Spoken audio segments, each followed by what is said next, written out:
Welcome to episode 24 of the Coast AFL Podcast with Nick and Blaze. This week, Psyrick is back. Thank the Lord, because it's really hard to do this on my own. We talk about Footscray returning for a week. It's retro round after all. West Coast old logo also makes a return, which is very, very cool to see. They also break an old record, which we will talk about momentarily. We take a look at the Spoonbowl, North Melbourne and Richmond. I was at this game. It was not a good game to watch, so we will talk about that soon. The clash between Collingwood and Carlton, and how important it was for both of them to win that game. GWS and Hawthorn as well, as for their final chances to remain intact. There are also a couple of blowouts, which most of us aren't really surprised about, and we will talk about those as well. So let's jump into it. How are you doing, Mr. Psyrick? Welcome back. A lot better than last week. Yeah, basically, I thought I was going to be good to go for the podcast on Monday. Completely lost my voice. So yeah, credit to you, Blazy, because you had to decipher through my slightly sleepy notes and get the most out of it. So I was very impressed when I listened back to it. Yeah, I think you did a great job. But I am glad to be lending you a bit of a hand, assisting in the midfield, getting the clearance teamwork up, handballing off these lovely game analysis is what a pretty big week. Oh, absolutely huge results in terms of the finals prospects. Oh yeah, it was a massive week, and it's not even just finals prospects. It's like every game to some degree was important to the other team. Yeah, there was maybe only for an example, like North Melbourne and Richmond. Let's fight for the number one draft pick, pretty much. Yeah. Like, whoever wins that game probably isn't getting the number one draft pick. But, there's still 3 more games to play. Yeah, exactly. Yeah, we'll talk about it. But West Coast also influencing that match, making that an important match. And even Brisbane Stkilda. It was Ryan Lester's 200 game. So at least that had something for it. Because, it would have been pretty trash to watch. But shall we start at the beginning? We shall start at the beginning with the Friday night game at Marvel Stadium. The Western Bulldogs, known as Footscray once more, returning from the dead after many years. 1996 was their last appearance, off the top of my head. They make their return to hallowed turf against Melbourne, and they completely obliterate Melbourne at the same time, breaking a Footscray record of recording their first win in over 10,211 days, which it's a funny little record because it doesn't technically exist because it's still the same team, but names are significant. I was gonna say it's almost as old as you, Blazy. Well, actually, it's older than me. Oh, slightly. I'm 98. Ooh, then. Now you're making me feel old. You are definitely. We've already established that you are older than me. I was born then, yeah. And then anyway, if it wasn't for the Bontempelli, like, it could have been a much closer game. But the Bont had another brilliant Brownlow performance. Words are hard. So Dogs are now into the top 4. They're hoping to stay that way. Their run home is still fairly difficult, but with their form at the moment, they could easily hold top 4 and get that double chance. But as I mentioned before, Bontempelli, massive game from him. 33 disposals, 12 contested possessions, 7 marks, 9 inside 50s, 5 clearances, 16 score involvements, 5 tackles, 15 pressure acts, 5 1%ers, and a 2-1 scoreline off his own boot. He was just doing as he normally does. He had free reign that entire evening. Yeah, well, yeah, Melbourne's... I watched only a bit of it because obviously I switched over to the match I needed to cover, but yeah, there wasn't much defensive pressure from Melbourne, and if there's any team you don't want to have no defensive midfield pressure, it's the Western Bulldogs, because they will tear you to shreds. Like they've been doing these last few weeks. Like, you look at that midfield and you don't know how to stop them at this point. You think that maybe a team like Carlton could do it because they have a really strong midfield as well, but they're also not looking as great anymore as we once thought. No. Well, yeah, we'll talk about the other form team later, and they're both going the same way about it. I think I said that Western Bulldogs were a lesser version of. I think I said Carlton, but they're definitely starting to formate their own thing. They're definitely punching above Nothing their to weight right now, and it's good for Yeah, them. and especially in defense, as I said. The last few weeks, their defense has been a lot better. And especially like Um, with the move of Rory Lobb into halfback has really opened up yeah, opportunities for the rest of the team, and I think it's really solidified how they want to play. Like yeah, that move alone has really topped up their defensive pressure. yeah. It's not so much that; it's also their movement from halfback because they've been scoring a lot more recently from that position because they were always a good forward half team. Hmm. Um, which and again, like Melbourne tries to be that, but they just don't have the forward line to really pull it off. It's yet another game of poor, not forward conversion as in set shots, but forward conversion as in converting inside 50s to scores. Hmm. Had a lot of trouble with that again. And yeah, as I said, it was just a bit dire from them.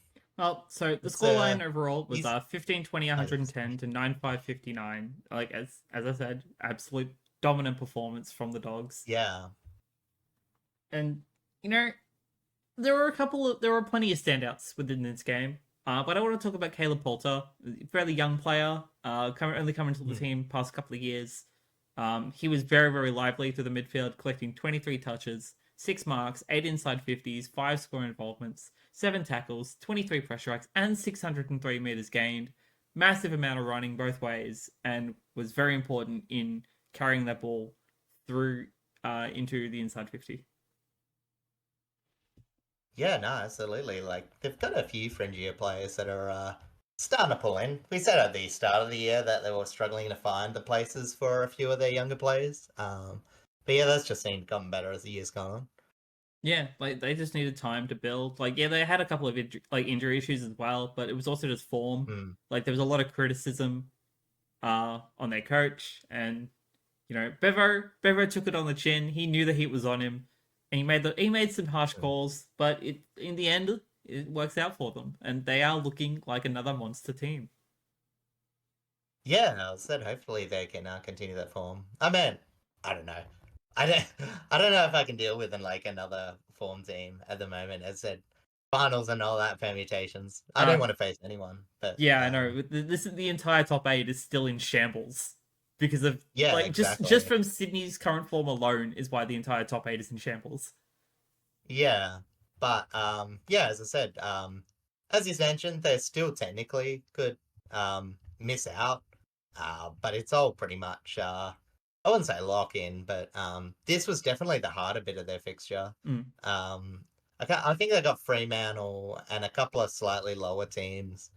Um, so yeah, as I said, Yeah, I think they're Freo in is good. their only top eight team left to face. Yeah, I can. Yeah, I'll put up my Oh, yeah, if you want to quickly uh bring that up, and I will talk about the yeah, next player that I wanted to talk about, which is Lockie exactly. Gramble, who I thought was very dependable in defense, alongside Rory Lobb and Riku Kamas. And he finished with 23 disposals at 91.3% efficiency, 6 contested possessions, 7 score involvements, 15 pressure acts, and 461 meters gained. So another hard running player and very good ball carrier across halfback.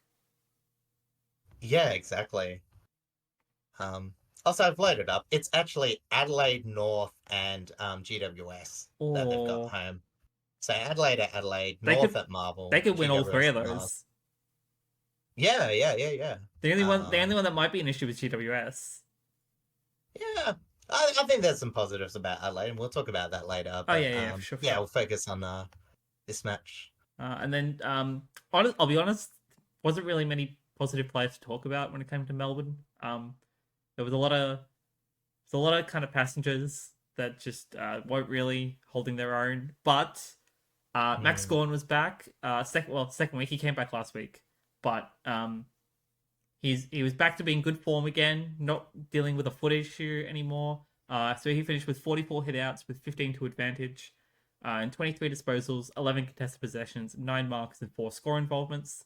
Sadly, there were a couple of injuries to some important players for both teams. Tom Liberatore, right ankle. I think it's the same ankle that he had issues with a couple weeks ago. So I don't know how important that's going to be in the last couple of rounds. And then Stephen May got hit in the ribs. He could be out for the Mm, week or two, which will be really bad for Melbourne's defense because he's actually been in pretty good form past couple of weeks. But yeah. it's not looking really good at the Melbourne camp. Yeah, it just seems like I know I don't like talking about, too much on a very surface level stuff, but they do look um like they're a bit defeated at the moment.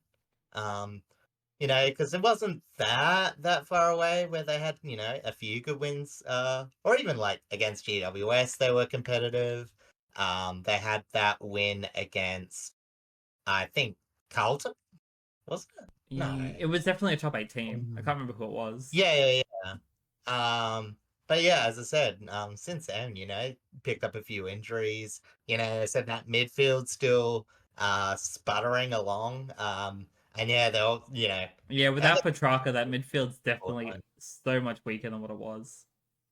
yeah, I mean it's a big player to lose, but at the same time, you always hope that you have at least some sort of plan B. But at the moment, we have some players having huge drop-offs. I mean, I noticed it in the first bit, and looking at Jack's Viney stats, 13 possessions at 30% efficiency. It's It's dreadful for him.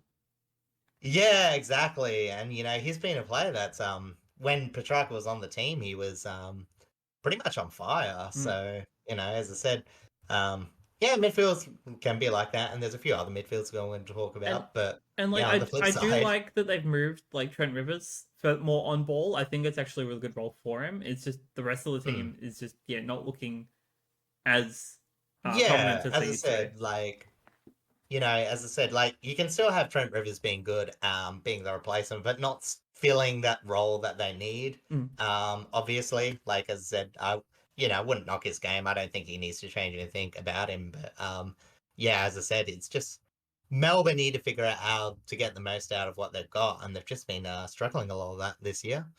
Yeah, it's unfortunate, but when sometimes teams will hit their peak at the right time and some teams will not, and that's pretty much a pretty good perspective of what this game was for both teams. Yeah, yeah. Um, Yeah, exactly. And I will just say, for Melbourne finishing off, they've got Port Adelaide at the MCG, followed by Gold Coast at People's First, and finishing up with Collingwood at the G. That is an Um, insanely hard run home. yeah, well, as I said, if they do get some good form, at least it might make the Collingwood MCG match a possible spot for a finish. I mean, we all doubt it, but it's feasible. Mm. So, um, yeah, as I said, look forward to that one. Hopefully, it's meaningful. But yeah, as I said, it's gonna be pretty tough from here. You gotta hope that they don't just back it in and they can at least fight, for it. But yeah, they just look a bit dejected at the moment. It's a little rough, but that's the way the cookie crumbles in this sport. Yeah. Well, shall we move on to the next Friday night game? Because we had two games on Friday night this Yes, week, and they were both exactly, pretty interesting. exactly. Yeah, well, this was the most exciting game. The good news is that people could switch over to this one, so they got to watch a pretty exciting finish. And yeah, as I said, it wasn't quite a Spoonbowl. But yeah, this win for West Coast, was to avoid the wooden spoon, get one game clear of it. And Gold Coast just wanted to win away. They tried something interesting. They had a surprise Mac attack, Mac Andrews in attack, and it would cause some headaches for the Eagles. He scored the opening goal and a couple in the first half, couple more in the first half. As yeah, a lot of the tall forwards would provide headaches for the Eagles. King and Long was playing like a tall forward, had plenty of scoring shots. Despite this advantage and Gold Coast having the lead for most of the first half, the Eagles' pressure, clearance work, and crazy forward efficiency, one of a few teams this week, would keep them in reach.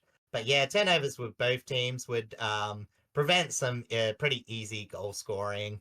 A concussion to the unlucky Eagle, Harry Edwards, joins his fake brother on the sidelines with concussion, caused Ruben Gibney. He played as a pure backman, and he was on the dangerous Mac Andrews. He'd scored 2 goals at that point. And, after that, the Eagles' defense seemed to slot together a bit more. I think McGovern got on Ben King slowed his impact. And yeah, they were just able to generate more intercepts. And they were looking solid. The Eagles would just chip away at the lead with Dewar having some nice moments. He kicked a couple of goals. Waterman kicked a couple in the third quarter. And the midfield battle. It was essentially Wits and Rao versing a hardworking Kelly, Yo, and Reed on the ground. And as the game went on, it tipped more and more to the Eagles' favour. And we get to the last quarter. We saw the Gold Coast 9-point lead doing what all supporters of young teams dread to see.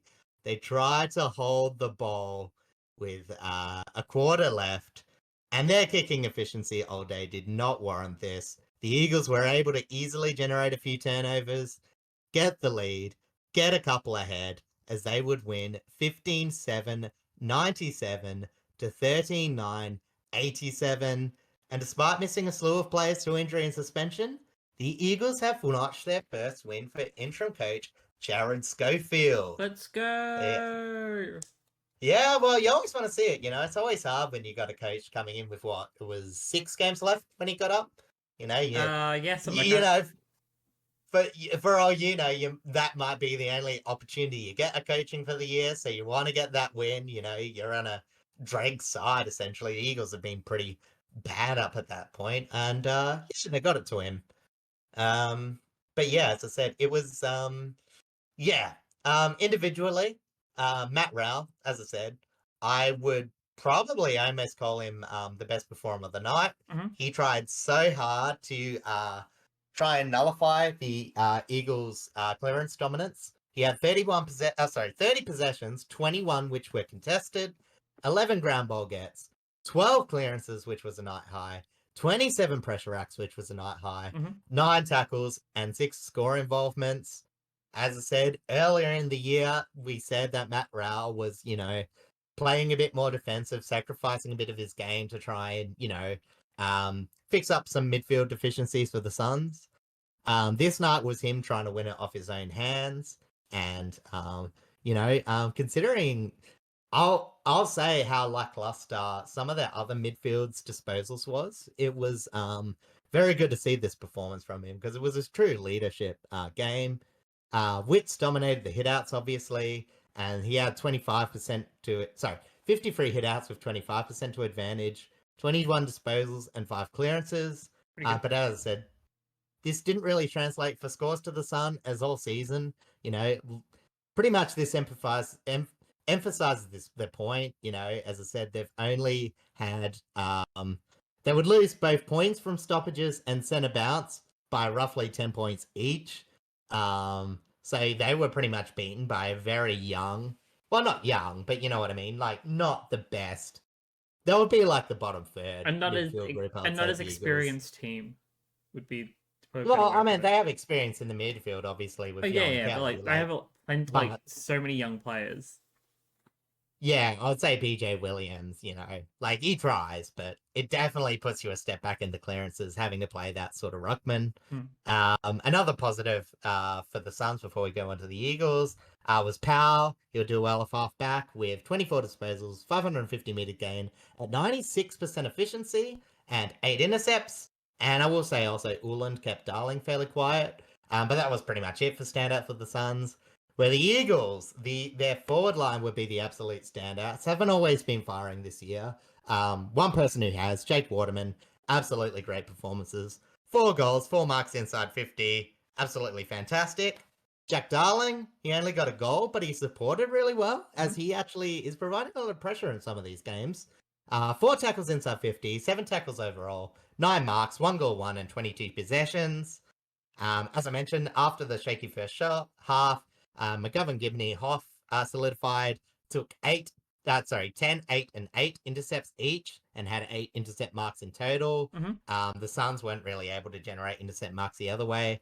And yeah, as I said, in terms of that midfield group that we've been talking about, Kelly, 8 clearances, 11 ground ball gets. He was instrumental, especially in the first half. And also his 31 disposals were a night high. Yo had a very balanced game, 26 disposals, 7 inside 50s, 5 clearances, and 6 tackles. And Harley Reid, again, a game you sort of expect from him. 17 possessions, 11 contested, 11 ground ball gets, and 6 tackles. Again, like, not one of the players of the night, but a very, very strong performing by the number 1 draft pick. And yeah, as I said, it's a big win for the Eagles. Not just for the upset, but I think for the evenness of their scoring opportunities and their overall pressure.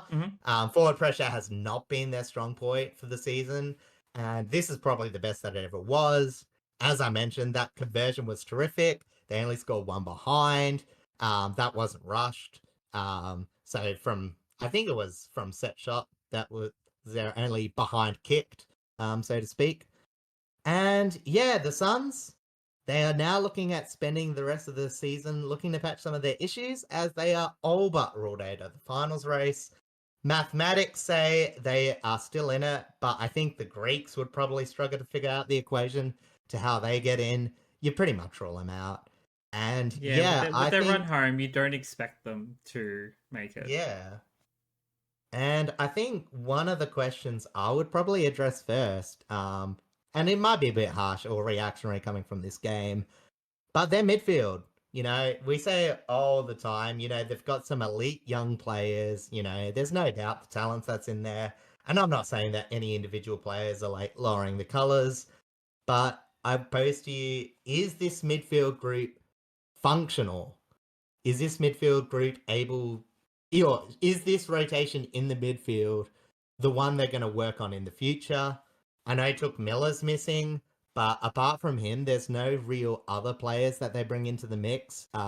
In terms of the rotation, they might chuck Humphreys, or maybe even, or I think Powell sometimes finds him ways in there. But, as I said, in terms of cohesion, they've got Rao playing both the defensive, tagger, shutdown player, and the also, hard nut ball winner. Yeah. He's playing 2 roles, and he shouldn't be playing 2 roles, is the issue. Exactly. And when you think of the dish off, they've moved Flanders into the midfield, and I think it's been all right. Obviously, I think Flanders in the midfield has been a great move for them. Yeah, but Flanders and Noah Anderson, do they both play in the midfield? Because they're not the best at kicking inside 50. Their scoring involvements for how much possession they've got has never been big.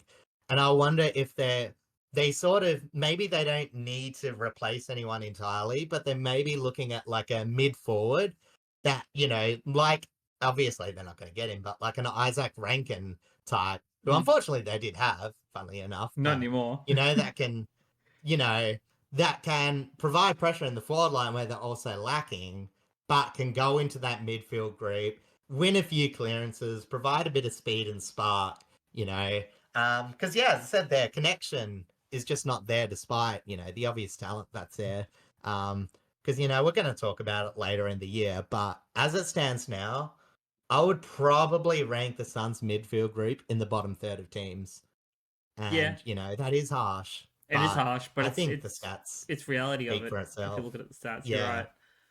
What I can see from this team is that even with Took Miller in, Matt Rowell is still playing 2 roles. And I like both Flanders and Anderson in that midfield, but I think one of them needs to take the tagging role and allow that so it can free up Rowell to play his hardball, his clearance games, and hardball clearance game style that he's really good at, that he's broken records with. Yeah. But as I said, even with Flanders, you don't necessarily have to, change his role. You could have him, you just need to, manage his minutes with, again, with that possible forward line. Well, at least in my opinion, because as I said, their mix has been fairly shallow. They haven't really been experimenting. The players they have, as I said, haven't really done all that much when they have been in there.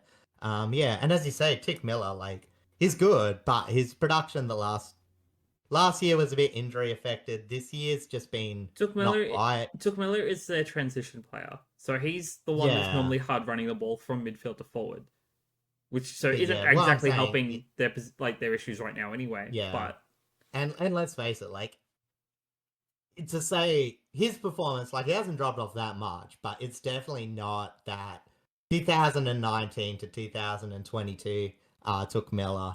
where he was absolutely on fire. A bit more subdued. As I said, he hasn't lowered his head or anything. It's just, ebbs and flows of players. But yeah, they're just needing a bit on the outside to change a bit. And, they've got 3 games to try and get something. As I've said, though, Gold Coast are a young team. We weren't really expecting an push finals, but I just want to finish this off. What we really want to see is growth in areas, and I think that midfield group is where we could see more growth. Obviously, their defense is still, got some tinkering to do as well. And yeah, that forward line, as long as Ben Long and Ben King are firing, it's at least a framework for probably now what's going to be 2025, where they will probably make their next run for finals, hopefully. I think I agree with that. They have, again, we've talked about this all season. They have a really solid team, but they definitely do have patches that they need to build or figure out, especially in that forward line. Again, if Long and King are firing, and obviously if you have players like Rao and Took Miller that are fit, they are your key mid forward players that you structure your team around. They are your focal points. Yeah. And then obviously in defense exactly. you have Collins, who's had a great season. Yeah, Collins has been a standout. Mac Andrew, of course, has had a great season as well. Yeah. They're still trying to figure out working Sexton in that back line, but when it has worked, it's been quite good. It's allowed Mac Andrews to have a bit of space to intercept, which he does quite well. So it's just about building around those key players who are your key structure points. And of course, Charlie Ballard as well. Yeah, of course. And I think Dimmer, I think, with the first year, you look at it across the board, there are 2 teams, 3 teams. There were a couple of teams that at least had first year coaches at new clubs.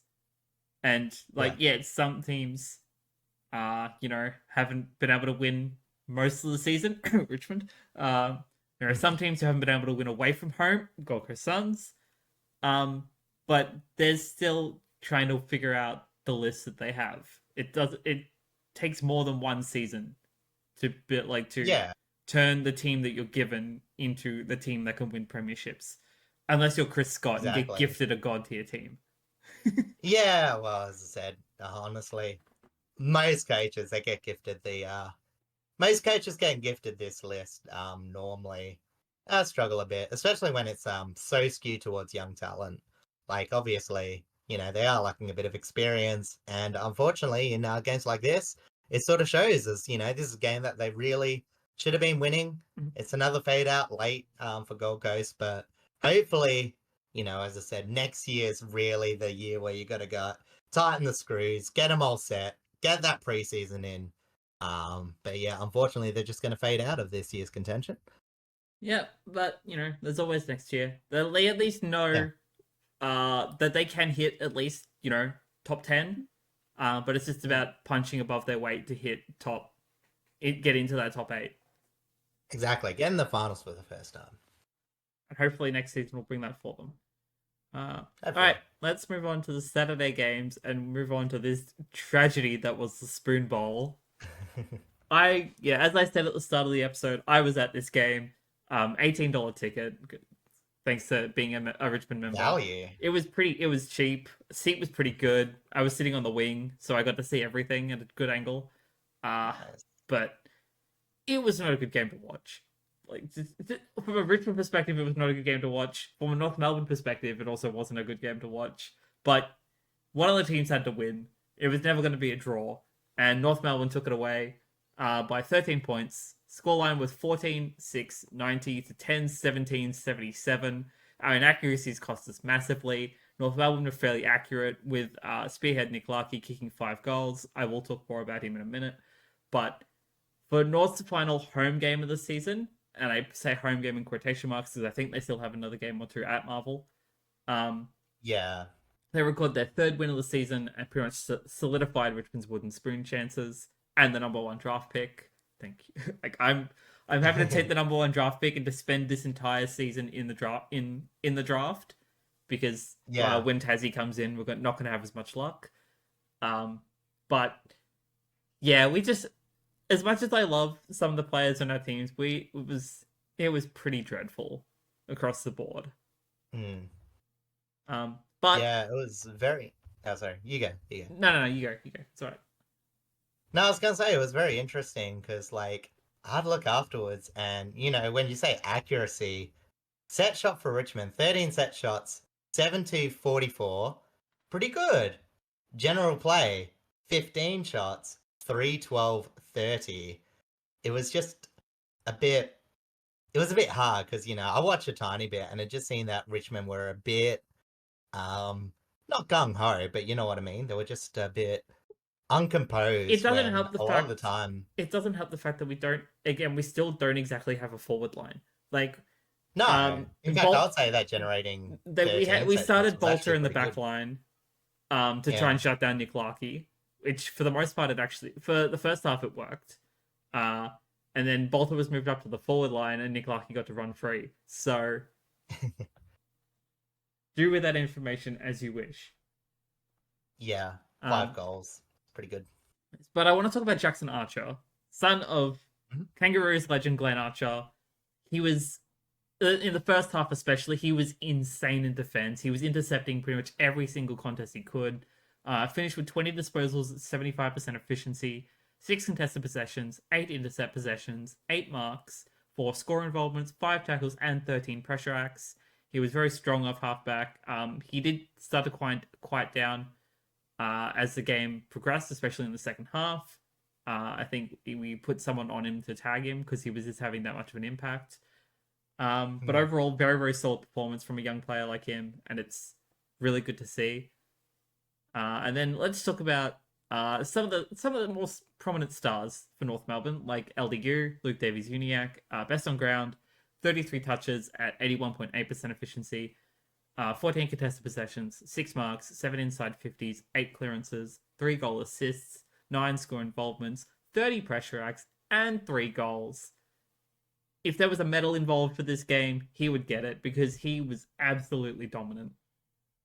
Now, one of the most statistically imposing games I think LDU's had in his career. Absolutely. Not that it's like been bad, but this was all together. Yeah, like in comparison, to be fair, like North Melbourne, ever since like he kind of joined North Melbourne, they have very much been, down, down, and down. But this is what they're slowly building towards, is getting the these sorts of dominant players in good form and starting to hit their bit of optimism, their strides to build the better synergy within the team, essentially.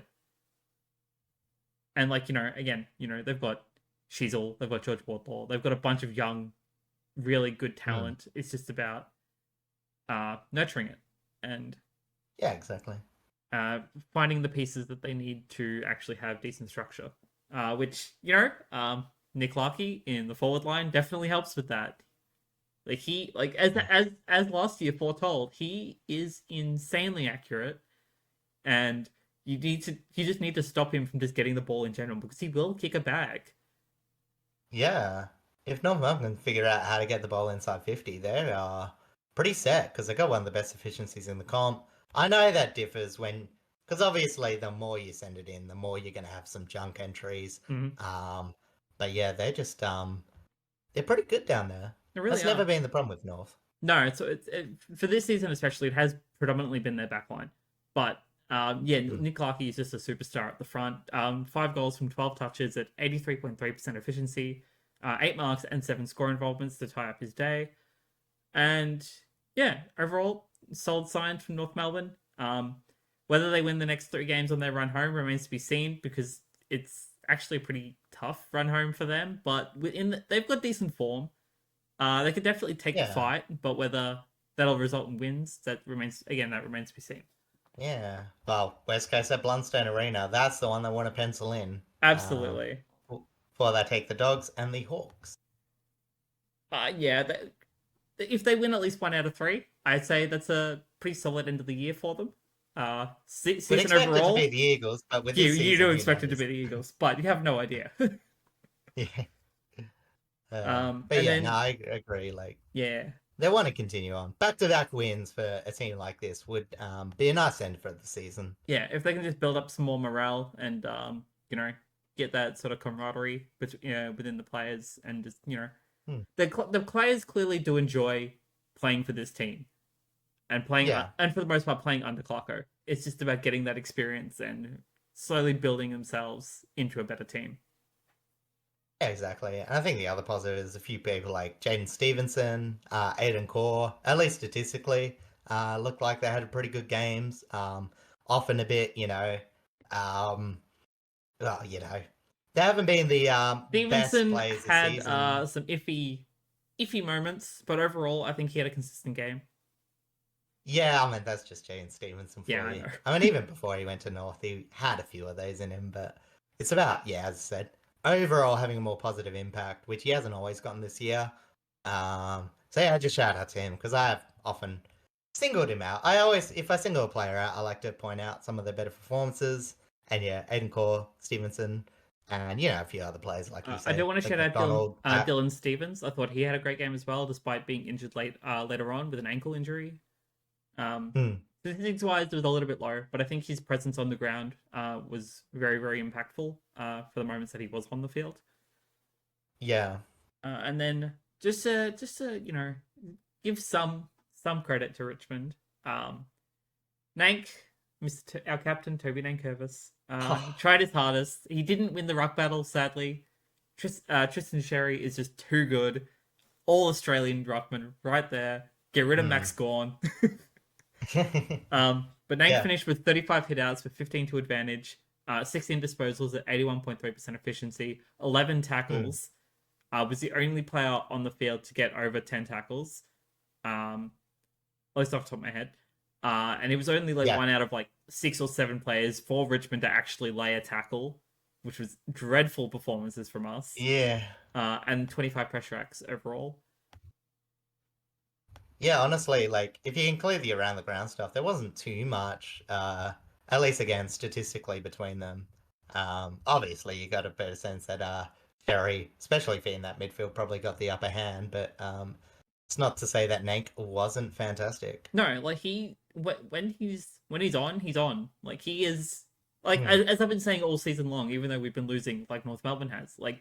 Sherry and Nankervis are two of the best ruckmen in the competition. They are easily top 5 alongside Gawn and a couple of others.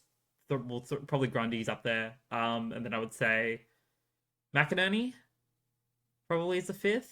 Yeah. Oh, I don't know. I'd say maybe McInerney, or I would say Grundy. Oh yeah, Grundy's obviously up there. It'd be Gawn, Grundy, Sherry. I'm a McInerney stan. Nankervis, and I'd say either McInerney or who's Freo's main rock? I'm blanking at the moment.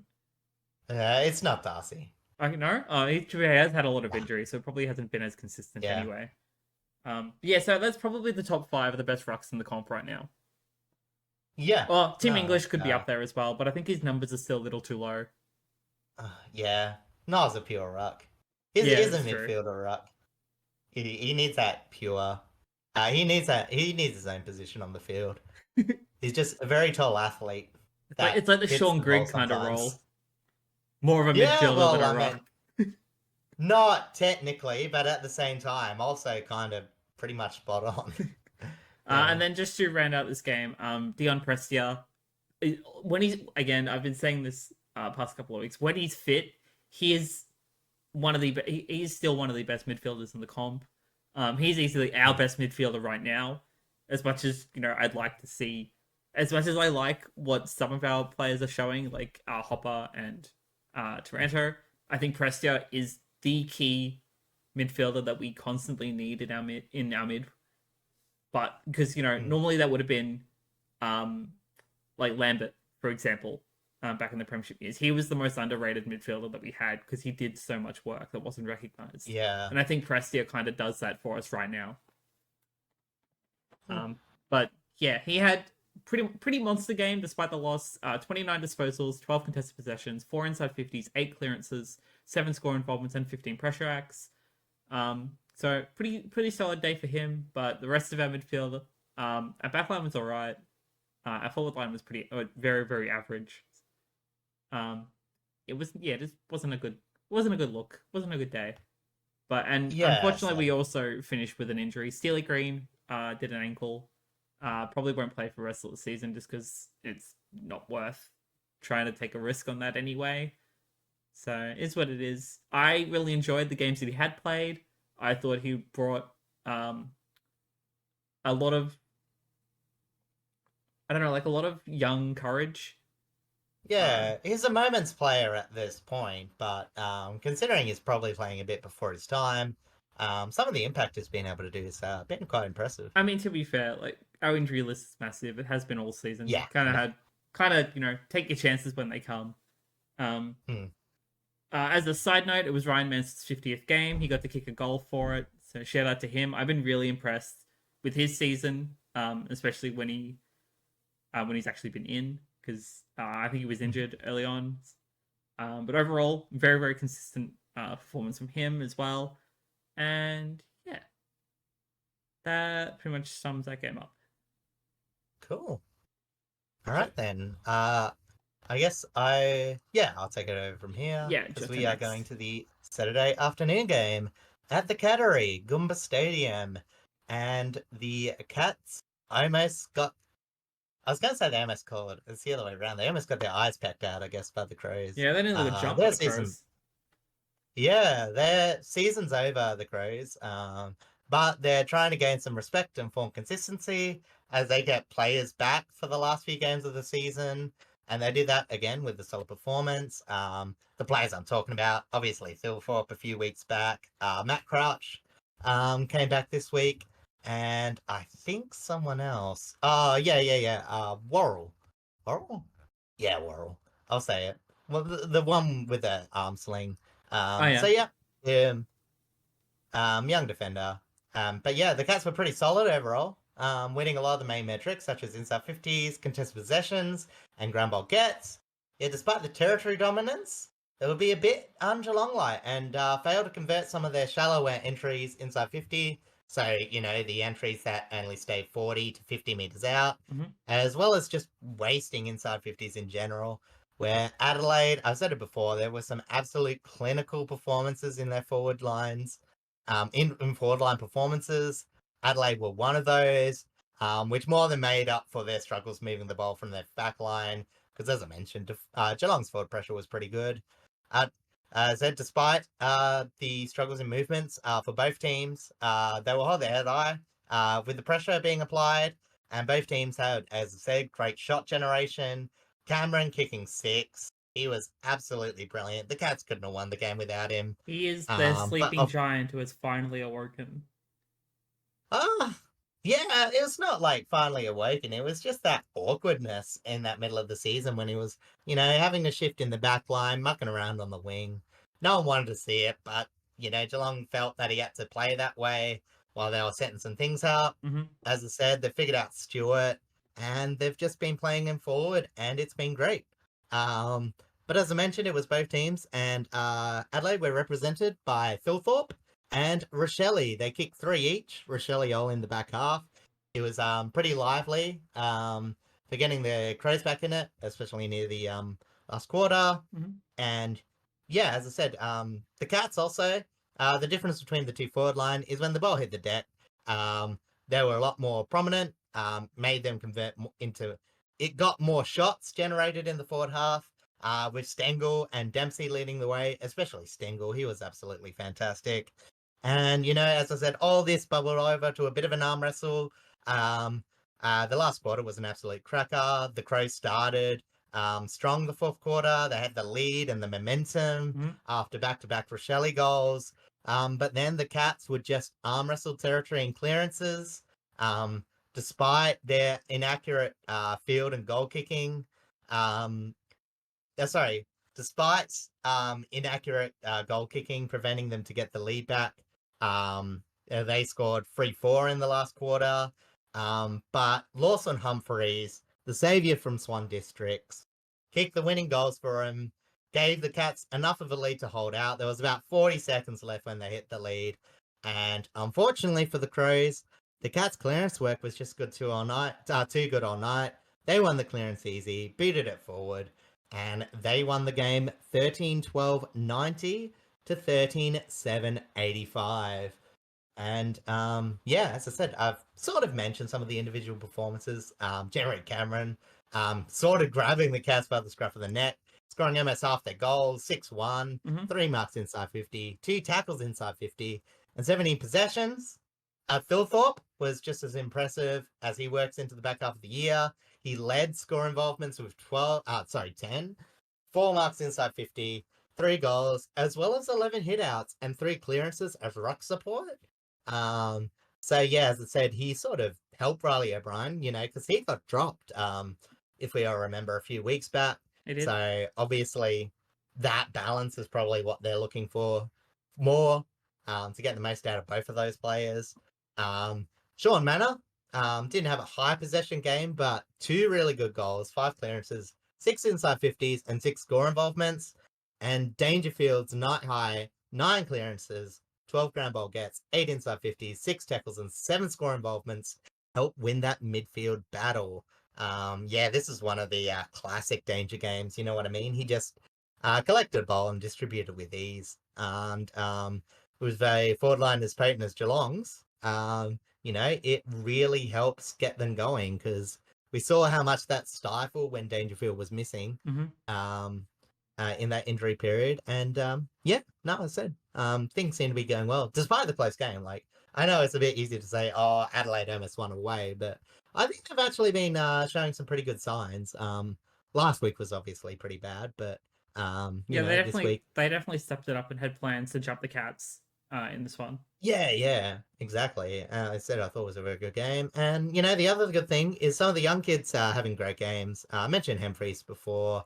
Shannon Neal, I thought, kept keen in the honest in the forward line. He had a couple of good tackles inside 50. I think he led the Cats in that regard. And Nick Murray took 9 solid intercepts. But as I mentioned, Worrell, they got him back. He only had half his arms. That's all he needed. Slinged up. Got his matchup right on Ollie Henry, kept him quiet, and got a nice 21 disposals at 86% efficiency for his trouble. And to cap it off, Tanner Brun for the Cats, assisted in the clearance dominance as well. 8 clearances, 13 contested possessions, 6 tackles, 6 score involvements from his 23 disposals and 74% efficiency. Yeah, as I said, it wasn't really a big midfield or ruck night. Riley O'Brien got a lot of the hitouts, but they didn't really capitalize on that advantage. So yeah, I think it was a really good midfield performance as part of the Cats. And yeah, as I said, the only real knock against Geelong was sort of wasting so many of their extra entries and clearance dominance, baseball kicking inside 50s. They're not the only team this week. No, absolutely but as I said, when you own the territory and smash the ground ball count, they won by 37. Yeah, as I said, they got to control most of the game, which was an absolute shame because Adelaide's forward line looked like they were trying to impose the game. They were just shy of registering a goal every third inside 50. So pretty great conversion that rate. And yeah, as I said, the Crows structurally look better again at the start of the year. Sorry, they look better than they looked at the start of the year, which is what we wanted to see. Even in that midfield, they've been a bit up and down this season. They had a small blip. Oh, sorry, they had a small good patch, in between the bye, but then lost some players. But as I said, they get Crouch back. Wasn't quite in pre-injury form, but still looking quite good.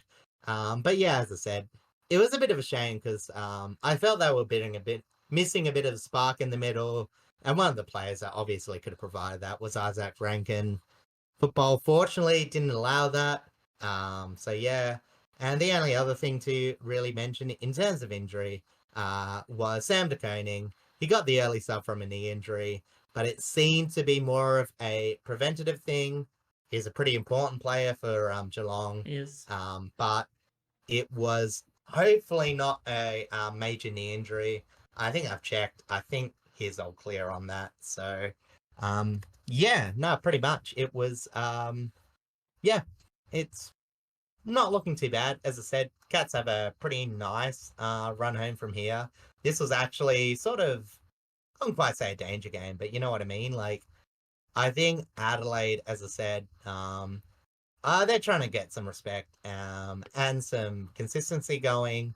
I've generally, as I said, apart from last week, I've liked a lot of their games. You know, they had that really good game against Essendon. I think they had another win before that, but yeah, no, as I said, it's you know, hopefully getting those good signs from it because I feel like I don't know about you, but I would expect them to make a slightly better run in 2025. I know it's a long way, but Geelong or Adelaide? Adelaide. Yeah, I agree. If provided they can, So yeah, provided they keep players and stay fit, absolutely. yeah, I would hope that Geelong. Well, I don't hope Geelong get top four for obvious reasons, but with Fremantle at Optus Stadium being the hardest game, they get St Kilda at Marvel and then West Coast at Goomba. It's pretty much primed to get a top four spot. They'll be a bit disappointed if they didn't get that. But again, wide open season, so who knows? Mm-hmm. They want to polish up a bit. They want to get top four, but they want to look good as well. So hopefully, if they can win solidly against one of those teams, you know, hopefully win all three. But if they lose against Freo, they lose against Freo. But yeah, you'd want one dominant performance from them, and yeah, winning 2 out of 3. And yeah, they look pretty primed for finals. Yeah, I completely agree with that. Yeah, as you mentioned before about Adelaide, 2025 will definitely, or it should hopefully be their year. Provided Thilthorpe and Rankin and Crouch as well are able to stay fit, because I think Crouch was actually really, really important to that midfield this season. And when he went out, it kind of hurt them a little bit. And then, you know, with missing Rankin as well, that hasn't helped either. Crouch being back definitely solidified their midfield performance a little bit better. But it remains to be seen how strong that will be next season, especially if the rumor of Tex possibly leaving is going to affect their forward line. Yeah, it's interesting because yeah, there's still that not gellingness, but you know what I mean. Like I feel like it's not just his goal kicking that he still provides for that midfield. It's the score involvement. It's also just leadership on field as well. Yeah, exactly. And, you know, as I mentioned, you know, in terms of players I was a bit harsh on earlier in the year, Darcy Fogarty, he seems to be lifting as the year goes on. And hopefully, you know, that transition will just be a natural one. A tiny bit. Fogarty's obviously a bit more natural goal kicking forward. But then again, so was Tex in his earlier days. So, you know, if they can work that balance, hopefully Fogarty's learned as much as Tex as he can. But yeah, as I said, you know, he's a really strong mark. He can dish off inside 50. It's not the worst field kick ever. And he's a lovely set shot when he gets going. So absolutely. Yeah. But yeah, I think you pretty much summarized all that needs to be said about that game. Again, yeah, Geelong should make top 4.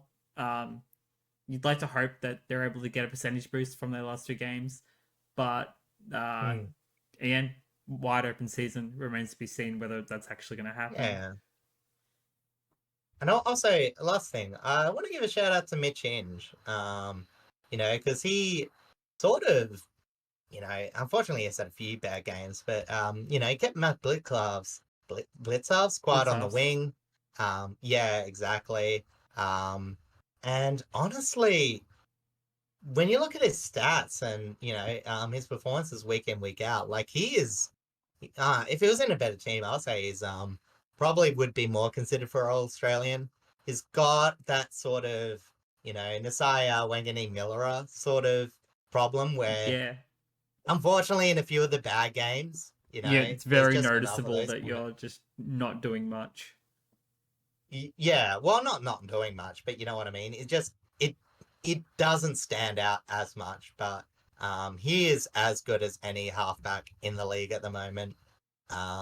I rate him very highly, but I haven't really had much of a chance to talk about him this year. You know, as I said, he's always in the background, but he's super consistent. Absolutely. I think he's severely underrated just in terms of the competition as a whole. Yeah, exactly. So yeah, finish off with that. Bit of a positive note for the Crows because yeah, it was a bit heartbreakingly short, but very solid effort from them. Yep, completely agree with that. All right, speaking of speaking of a close finish game, let's go to another close finish game with the Saturday night blockbuster of Collingwood and Carlton at the MCG. Two traditional rivals back at it again, fighting for finals, the way it's got to be. Unfortunately, but the scoreline doesn't actually really tell it all. Scoreline was 12-12-84 to 11-15-81. Carlton being a little bit wasteful with some of their scoring shots, but overall it was very, very tight in the midfield. And you know when it's a goal to win it, or even just a regular score to win it, and the ball is in the hands of a defender, and the curse of a defender really struggles to kick accurately. As a forward. Yeah, but he's been playing majority of his season, the majority of his career in the back. Yeah, I must admit, it didn't help that he had the snot beaten out of him before he took the kick. Oh yeah, that's very true. But Mitch McGovern, we've talked a lot about Jeremy McGovern and just how both of the brothers have had very, very solid years. Despite West Coast, not being great. Carlton being on fire has really helped McGovern in this case. But, a defender's kick is a defender's kick. Unfortunately, he doesn't get the score that Carlton want. And it means that Collingwood win for Scott Pendlebury's 400th. And, keep fighting for their premiership defence. Yeah, it's very unlikely at this point. But the feasibility is probably scary for a lot of, I guess the Melbourne teams that are also trying to find that spot. No Melbourne team that's fighting for a spot want to see Collingwood there. No, absolutely not. If you come up against Collingwood on the MCG during finals, you're probably going to be scared. Yeah, because exactly. They like us when we hit our stride in the premiership years. Like when you're playing finals on the MCG, your game is just lifted immensely. Yeah, and I said, well, yeah, it's hard to say well-knit team with the performances they've put this year. Obviously a few defensive laps, but they've had good performances this year. Like, there's no doubt they're capable. But yeah, so this was a very interesting one. As you mentioned, man of the moment, Scott Pendlebury. He one of the best players. Absolutely, he had standout performance.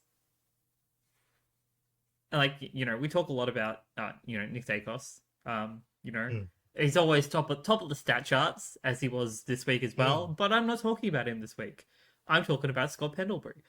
So Scott finished with 27 disposals at 70.4% efficiency, 14 contested possessions, 6 inside 50s, 9 clearances, 5 score involvements, 6 tackles, 28 pressure acts, and a behind. Would have been nice for the goal, just to, celebrate that 400th. I think he'll take the win. He was later subbed out, tactically, of course, because, he's still, 400 games, he's old, you want to look after that body. And I'm pretty sure he was. I'm pretty sure I saw him with the jacket on. No. It wasn't? It's Jordan DeGoey. Oh, yeah. I was going to say, DeGoey was subbed out. In his hands in the last few minutes. That's right. Sorry. No, he was involved. For some reason, I thought I saw Scott with the jacket on. But yeah, DeGoey was subbed out with an injury. We'll talk about that in a minute. Yeah. But yeah, so Pendlebury finished off the game with immense statistics for someone of his age, for one. But it shows that he could still very much play another season. He's still in solid form. Yeah, he put in a ton of work, especially when DeGoey went down, and it just completely lifted Collingwood. No, exactly. And, in those last few moments when Collingwood were trying to clear in the back line, they had a few iffy moments. Obviously, I will talk about a bit later if we talk about that crunch time sequence, but, a few moments where they were a bit shaky, but Pendlebury was dishing it to the right person often. But unfortunately, they would make the wrong call. But, it just goes showing in crunch time, there's no other player for Collingwood that you'd rather have in your hand making a decision than the Scott Pendlebury. Well, captain. He was captain for a reason. He's got a great level head on him. He knows how to handle pressure. Like 400 games will Mm. very much help with that. And Mm. yeah, when your team needs to lift, he will do the lifting for you. However, that goes without saying that you got to have a really strong defense, and Jeremy Howe did just that all night long. 20 disposals at 80% efficiency, 5 intercepts, 7 marks, 8 pressure strikes, and 16 1%ers. Insane amount of spoiling. He was pretty much all over. He was running pretty much both ways in that back line, stopping whatever he could, and what he couldn't get to. Darcy Moore stepped up this week, had a really good captain's game of defense.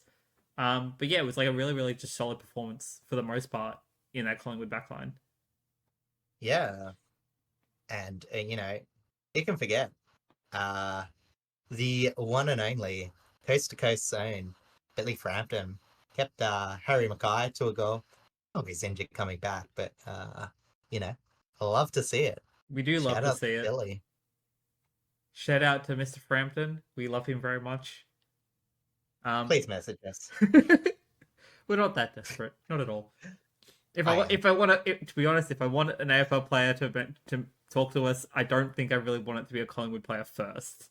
But that's maybe. just me. Yeah, that's fair. That's fair. Dusty Cameron dominated the ruck contests. Absolutely, like lauded over Pitnet because I don't think the Koning played, and if he did play, I think it was I can't remember. Nah, he did play. Okay, I was right. Yeah, He's absolutely out still. lauded the middle over Pitnet. Finished with 40 hitouts, was only 7 to advantage, 15 disposals, 12 contested possessions, 6 marks, 3 score involvements, and 10 pressure acts. Very, very strong. Again, 7 to advantage is a little bit low for 40 hitouts, but that's just the nature of the ruck. Like, you're not always, it's always just whoever hands on first, mostly.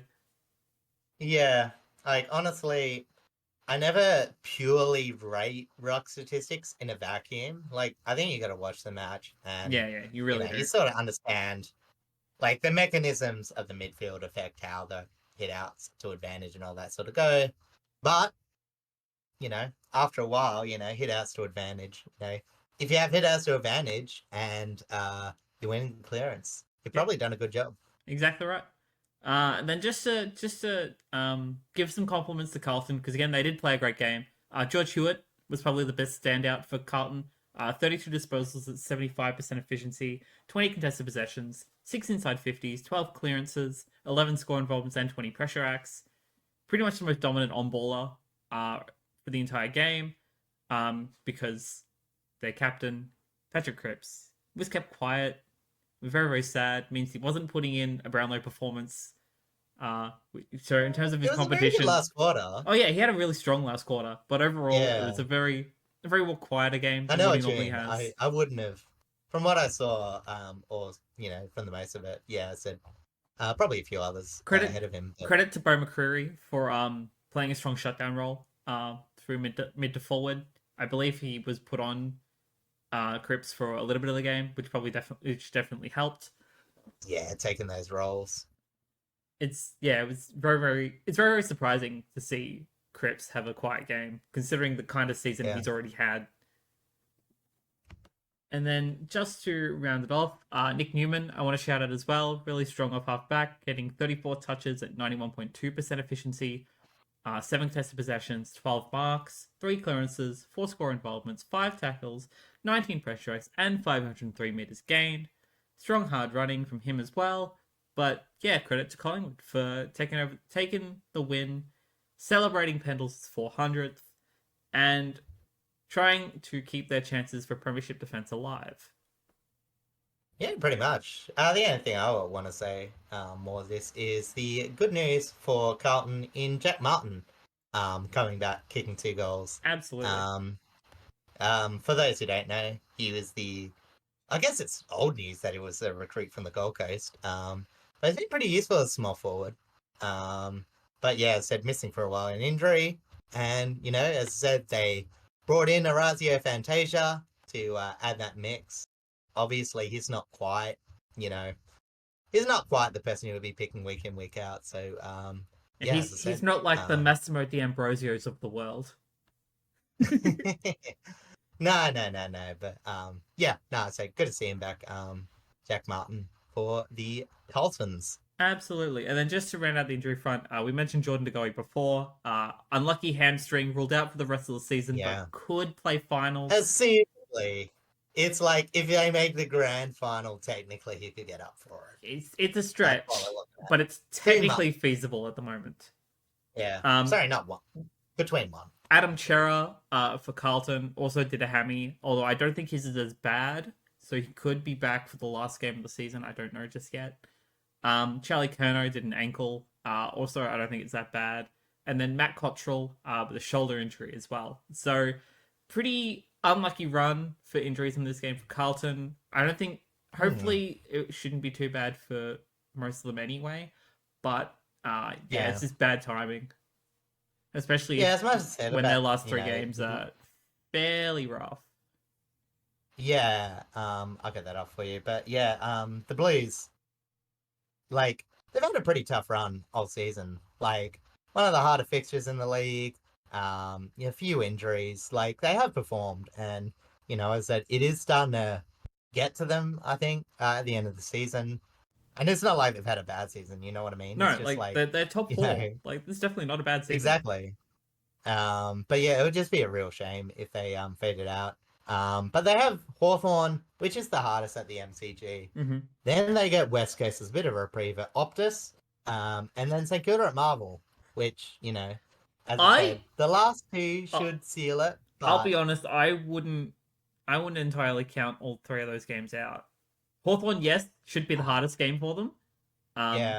Because Hawthorn, again, are in really, really good form. They've been one of the best informed teams of the season, even though they're still not in the 8. West Coast at Optus could surprise them, as West Coast have suddenly been known to do. They like to randomly surprise teams. And then St Kilda. St Kilda are still trying to play spoiler to anyone in the top 8. Yeah. They didn't do it last week. Brisbane are just way too good for one. Yeah. Like, you can't count them out entirely at the moment. Nah.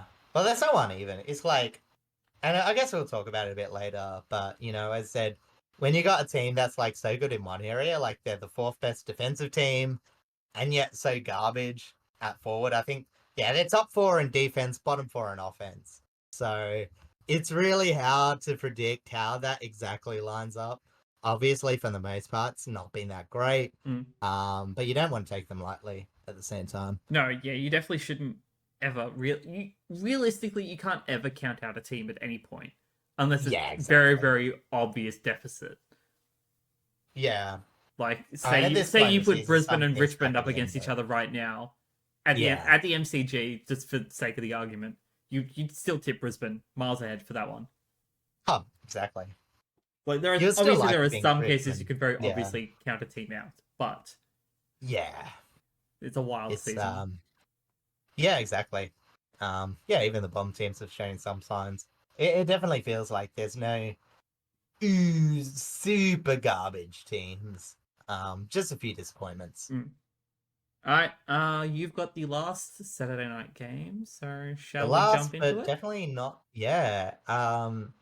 Honestly, I don't know if this metaphor holds true, because I don't know if Swan Lake is actually a place, but the ice has definitely cracked there. They looked all at sea against Port, as they failed to get a possession in the first quarter inside 50, and not surprisingly, they had a scoreless quarter then, as Port would get 71 points on the board before Heaney would register a behind for the Swans. It was the biggest head start in the modern era of football, and it would be a disaster the whole night for the Swans. Okay, shot count was like... Sorry to interrupt, but I have good news for you. There is a place in Victoria called Swan Lake. Okay. And it's an actual probably not lake. Where they're talking about, probably not where Swan Lake was, set. I think it's in Russia. The play itself is actually like a Russian play. Yes. Yeah, but yeah. Anyway, fluff aside. The shot count was almost quadruple. It was 40-12. And it wasn't just the defense shutting Swans down, but a huge discrepancy in effort, which was a gulf in the midfield, with as despite Port getting nearly 100 more disposals, they would still win the intercept and turnover counts. turnover being they got less turnovers, obviously. And yeah, they just let Port have time and space. Whereas the little strings of possession that Sydney had were met with solid tackles, and players like Heaney, Warner, and Adams were being mowed down. They couldn't do what they want with the ball, had little to no impact. We've said it before, the injuries to Rampy and now Melican could not be more apparent, as Francis, Blakey, and even McDonald, I actually thought he did well. He was shoved in there just as a, stopgap in defence. But yeah, they couldn't keep Georgiadis and Asava, Francis' eventual opponent. From getting marks inside 50, Asava would have been on fire if not for 4 conversion, as Port recorded 22-4 marks inside 50. And, I've been delaying it for a long time. They won by 112 points. It was 22-16, 148 to just 5-6, 36. And yeah, it was honestly one of the most shocking performances I've seen. I don't think I've been so surprised. Especially that first half performance, it's probably the worst performance of the season. Oh yeah, totally. And I think, in terms of just a team manhandling another team, I don't think I've seen that since probably Adelaide against the Dockers. This is a wild throwback. I don't know if you have any in mind, but when they kept the Dockers to 1-8, and they won by 130 points. This is when Adelaide were looking to be one of the premiership favourites. Funnily enough, similar to Sydney, faded out late. They apparently trained the house down a bit too hard, run out of legs. Again, this is Adelaide back in 2008. But the question remains, is Sydney suffering the same fate? Because, they just couldn't seem to run at it. One of the best player efforts for the Bloods would actually be a Port Adelaide ginger. Willem Drew got a game-high 32 possessions, including 16 contested possessions, 12 ground ball gets, 8 clearances, 8 inside 50, 6 tackles, 11 score involvements, and he made Warner scared. He was looking his shoulder all night. Didn't matter. He got mown down, tackled, holding the ball a few times. Ollie Wines, 31 possessions, 18 contested possessions, 14 ground ball gets at 84% efficiency, was pure class. A slew of forwards firing, Rioli, Georgie, 4 goals each, Dixon 3, Evans 2. They generated from a lot of fantastic work up the field. Talking of which, Zerk Thatcher, Aaliyah Jones, Kane Farrell almost insulted Sydney early, denying those possessions. As I said, it would take, I think it was 5 minutes into the second quarter before they got their first possession inside 50. And, they could have got some earlier. But yeah, so they were just so tight-knit. Aaliyah and Zerk Thatcher would have 10 and 7 spoils each. And Jones and Farrell would have 10 and 9 interceptions each. So they have the sweet, fantastic games. And sweet, I wasn't expected to win the hitouts. He didn't, technically. It was 22-32. But the latter would sort of seem second rate, as Sweet made half of his hitouts go to advantage compared to Grundy's 25. And although Laddams was okay supporting him, Zerk Thatcher made his impact null when he did go inside 50s. But funnily enough, the Swans had such low score involvements, he still technically topped the night with 3 score involvements, Peter Laddams, despite having no influence. It was just dire. Positives for Sydney, Matt Roberts, we're talking about Bloods. So, a Blood topping the Bloods, I think. He tried hard, good effort, 20 disposals, 80% efficiency. Nick Blakey, though defensively smashed, he had to play more of a one-on-one role before moving up to the wing. And mostly good ball movement for them. Tend to run for him. James Rowbottom, I won't say he had a good night, but they will welcome him back defensively. 7 tackles, 22 pressure acts. Arguably chasing a bit of tail though. And yeah, just produced 33% efficiency, 5 clangers from his 16 disposals. So it's good that they have him back, but he seemed a tiny bit underdone. this match. And yeah, there's not really much to say apart from this is one of the biggest footy aberrations of all times. Biggest positive for Port, I would say, structure. Ever since Sarvers moved from the back line to the forward line, they've seemed a lot more balanced than they have in previous times. And it brings the question, like, what do they do with Marshall when they come? He comes back in. They at least have the option to run him through the Magpies. Mm-hmm. As yeah, they look pretty good right now. They don't really have to make any changes. I don't think they've got any injuries. So yeah, anything that they do is purely functional. I don't think there was any injuries for the entire night. Peter Adams replaced Joel Amati, but that was more a resting sort of situation. And yeah, honestly, I guess the only way to stop Amati from kicking 9 goals again at the Adelaide Oval is by taking him out entirely. Yeah, I guess. Yeah. But honestly, yeah, it's hard to really see him do much. Like, Sydney had bugger all inside 50s. Like, their forward line definitely weren't the worst part of their game, but definitely not active at the same time. Mm. And yeah, I said it's really weird because it was literally preseason pressure in this game. And we can say Sydney, and you touched on it. Unfortunately you had to, but last week, they were bad, but at least you could say, they got dominated in the clearance. The Bulldogs are fantastic when they win the clearance. Maybe that's why they got beaten so bad. It was the first big loss as well. All the others, even though they lost to St Kilda, it was only a few points. Same with Freo, there was only a goal. Yeah, the Freo only goal, Brisbane only a goal. But yeah, this was an absolute egg. And the only bright side was that most of Victoria was witnessing Scotty Pendlebury's game. I don't doubt their skills pre-bye. I don't think you can say that they were overrated. I know a few people have been tossing that around. I don't particularly believe so. Yeah, I agree.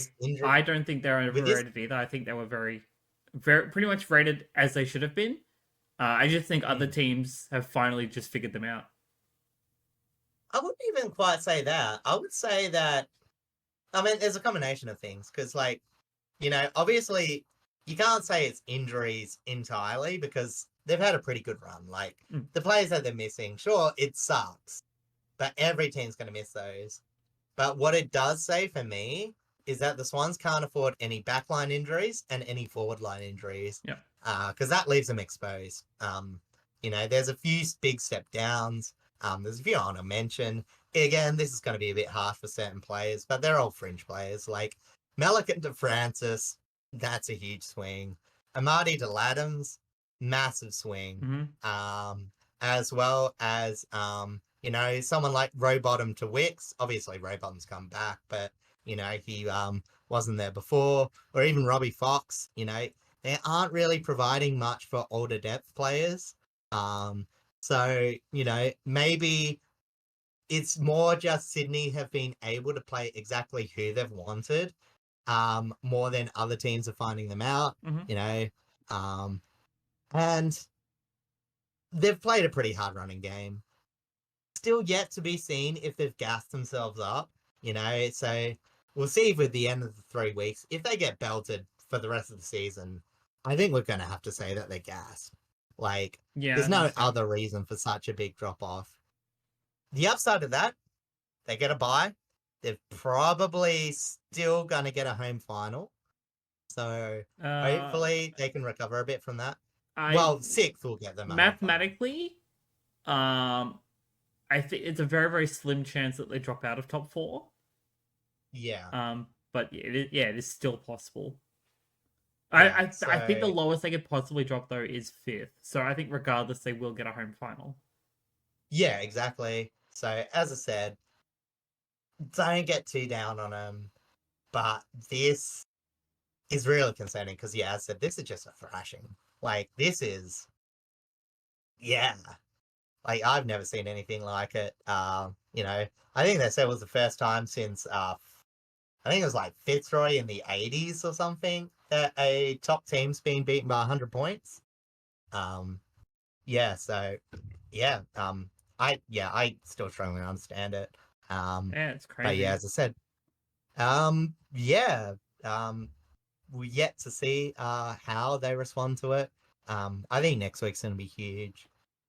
What's their run But home yeah, again? as I said, all right. So they have got. Sorry, I've been a bit slack in getting this No, beforehand, you're but right. they I have know Collingwood I know we did go at the over it. I just G, can't remember.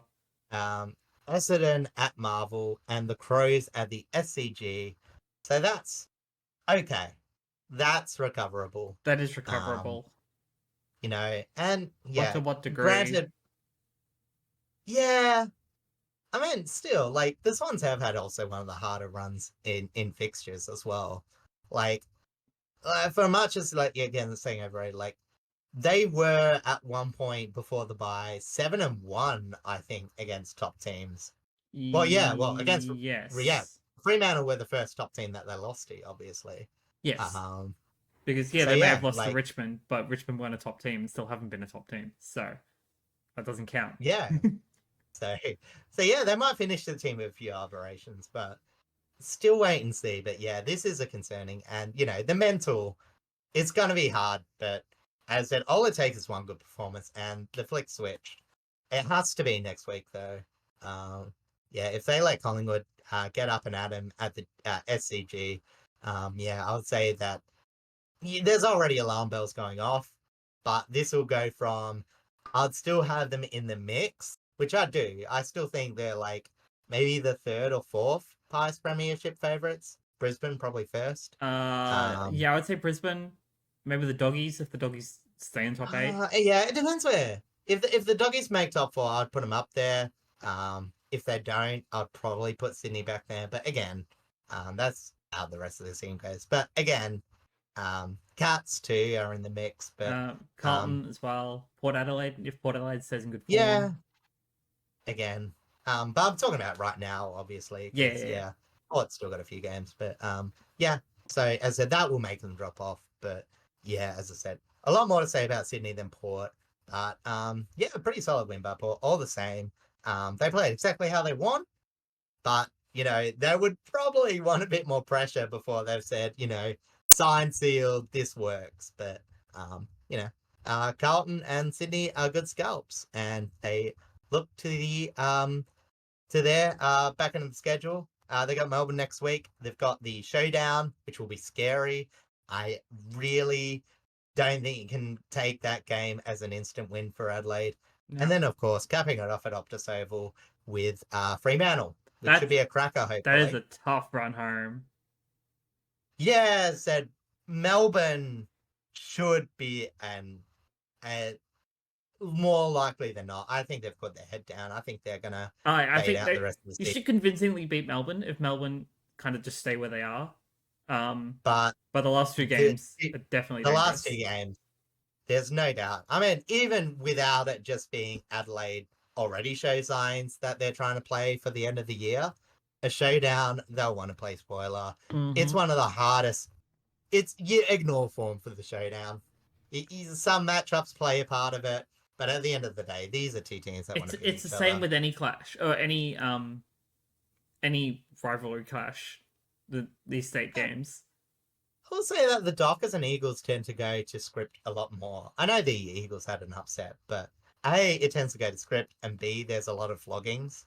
Um, Whereas the showdown's just The intense, showdown to is just say a the least. bloodbath. Yeah.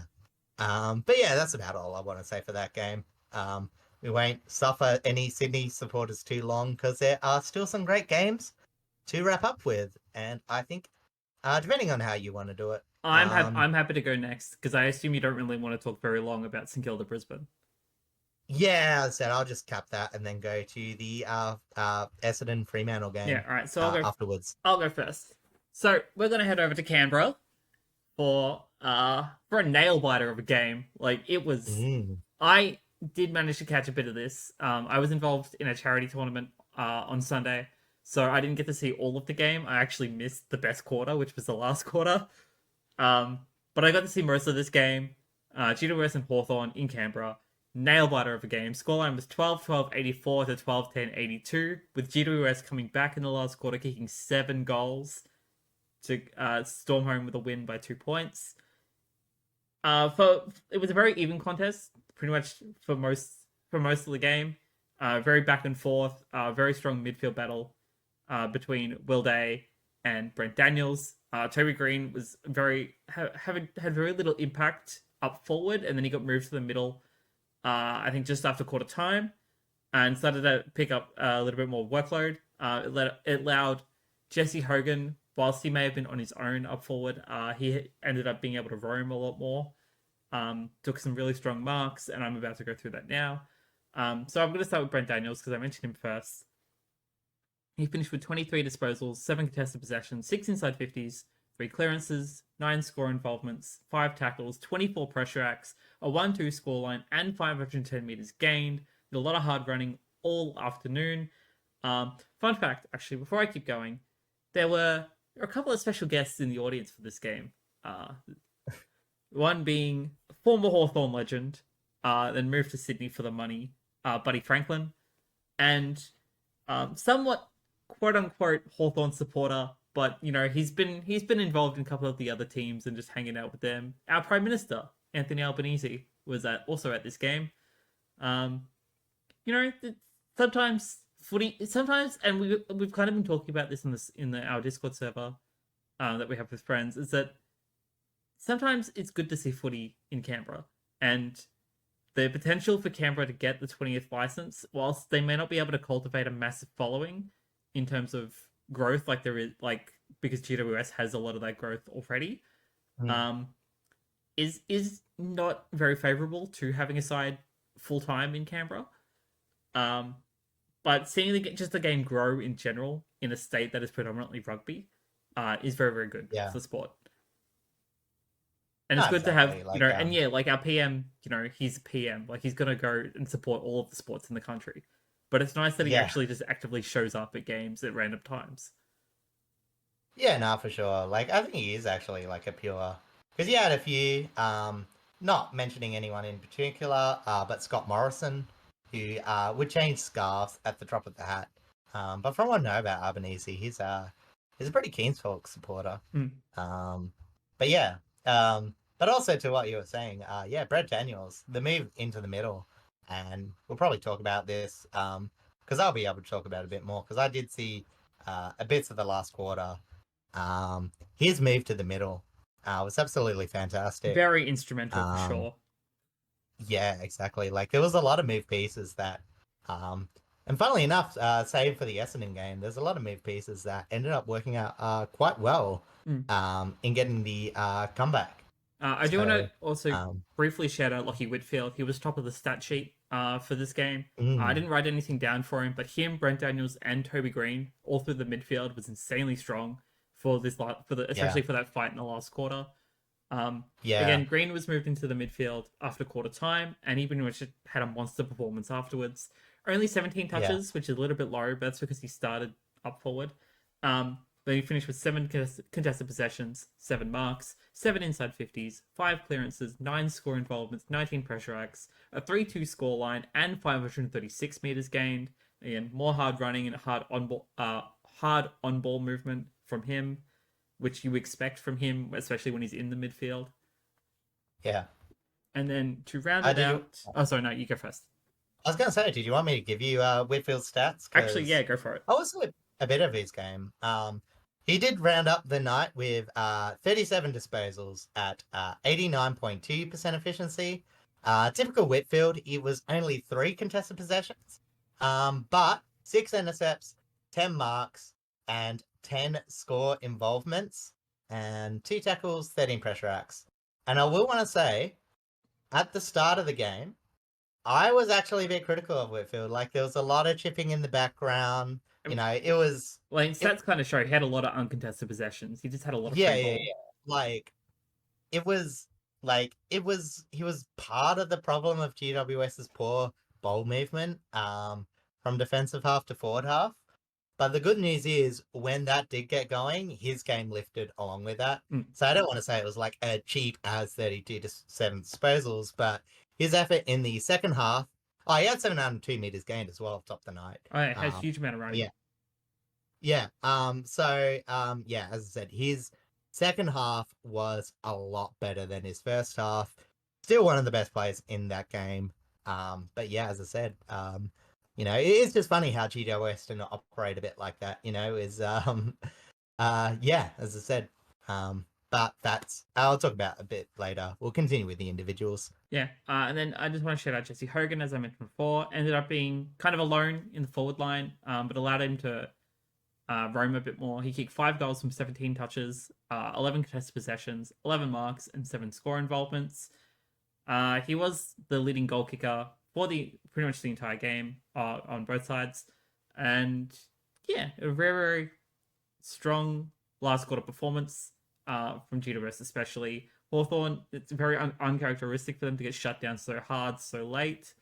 But this also isn't all that surprising because we saw this from them in their game was it in Launceston? Where they barely won by like a goal or something a couple of weeks ago. Oh, against Freo. Yes. Yeah, so this isn't the first time that we've seen them kind of play close in the last quarter. But it's just not a good look for them to only kick 2 goals in the last quarter when normally they've been very, very spot on. I mean, it's sort of hard because when a team changes that much, because for GWS, they scored almost all their defensive half goals. I think they kicked 5 in the last quarter from defensive half, and they kicked 7 for the night. So to have that massive change, and we call it the Orange Tsunami. It definitely wasn't at the start. But, is this just part of the Orange Tsunami? Is it just going to come in waves? It might not be. It just slowly builds up. Yeah, they're still a young team. I think 4th youngest in the competition, at least of the teams that came out this week. Yeah, I believe that's correct. Yeah, so I can double check that. But yeah, no, it's they're the 5th youngest in terms of experience, 4th youngest in terms of age. Oh, there you go. So it's still good for the Giants. Obviously they want that consistency in their ball movements, but the fact that they're able to move things around and find that was very good. And so this is just sort of a bit of a lesson for Hawthorn. For how good their run's been, to lose by 2 points. I know it hurts of being in front, and continuing this fairy tale run, but sometimes football just catches up to you. Yeah. From what I watched, it wasn't a bad game. No, it wasn't a bad game by any means. They just got jumped in the last, and it just really, really sucks. Exactly. Obviously, I think we're both. It's no secret we're both gunning for Hawthorn to continue this run into the finals. Absolutely. It still looks okay for them. Ironically, I'll give the run home now because we're talking about it. No, go for it. GWS still looked that they could lose their spot to the Hawks because they had the Brisbane Lions at the Gabba. I will be at that game. We will talk about that in a minute. Oh, nice. Fremantle at NG Stadium and the Western Bulldogs at Mars Stadium. So that is their last game's in Ballarat. Yeah. That sucks for them, honestly. Yeah. Well, it's been for the Bulldogs because, as I said, it's not exactly historically a dominant ground for them, but you never want a season coming down to a weird stadium game. You know what I mean? Yeah. As for Hawthorn, they've got an out-of-form Carlton at the MCG. They've got Richmond and North Melbourne. So this Carlton game could be the difference. Or set up. You don't want to assume they're going to win Richmond and North, but if you're going to pencil games in, you're going to pencil those 2. So yeah, absolutely. So hopefully, they can rebound. It might be one of the games of the round, to be honest. But yeah, as I said, unfortunately, it's turning more and more into a must-win. Because they could only really afford to lose a game. Well, I mean, you look at this season, pretty much every team gunning for top 8 is a must-win, regardless of where you're positioned. Yeah, as I said. No team, because I said, and I guess I haven't really found even technically with Sydney, no team is safe. I just want to say, it's one of those seasons where position almost doesn't matter. It's just the top 4. you're gunning for just getting that week off, because whoever, like, if you finish first, second, third, or fourth, if you lose that first round, you're gonna face a quality opponent Yeah, from that fifth to eighth bracket, absolutely. and nothing's gonna be assured.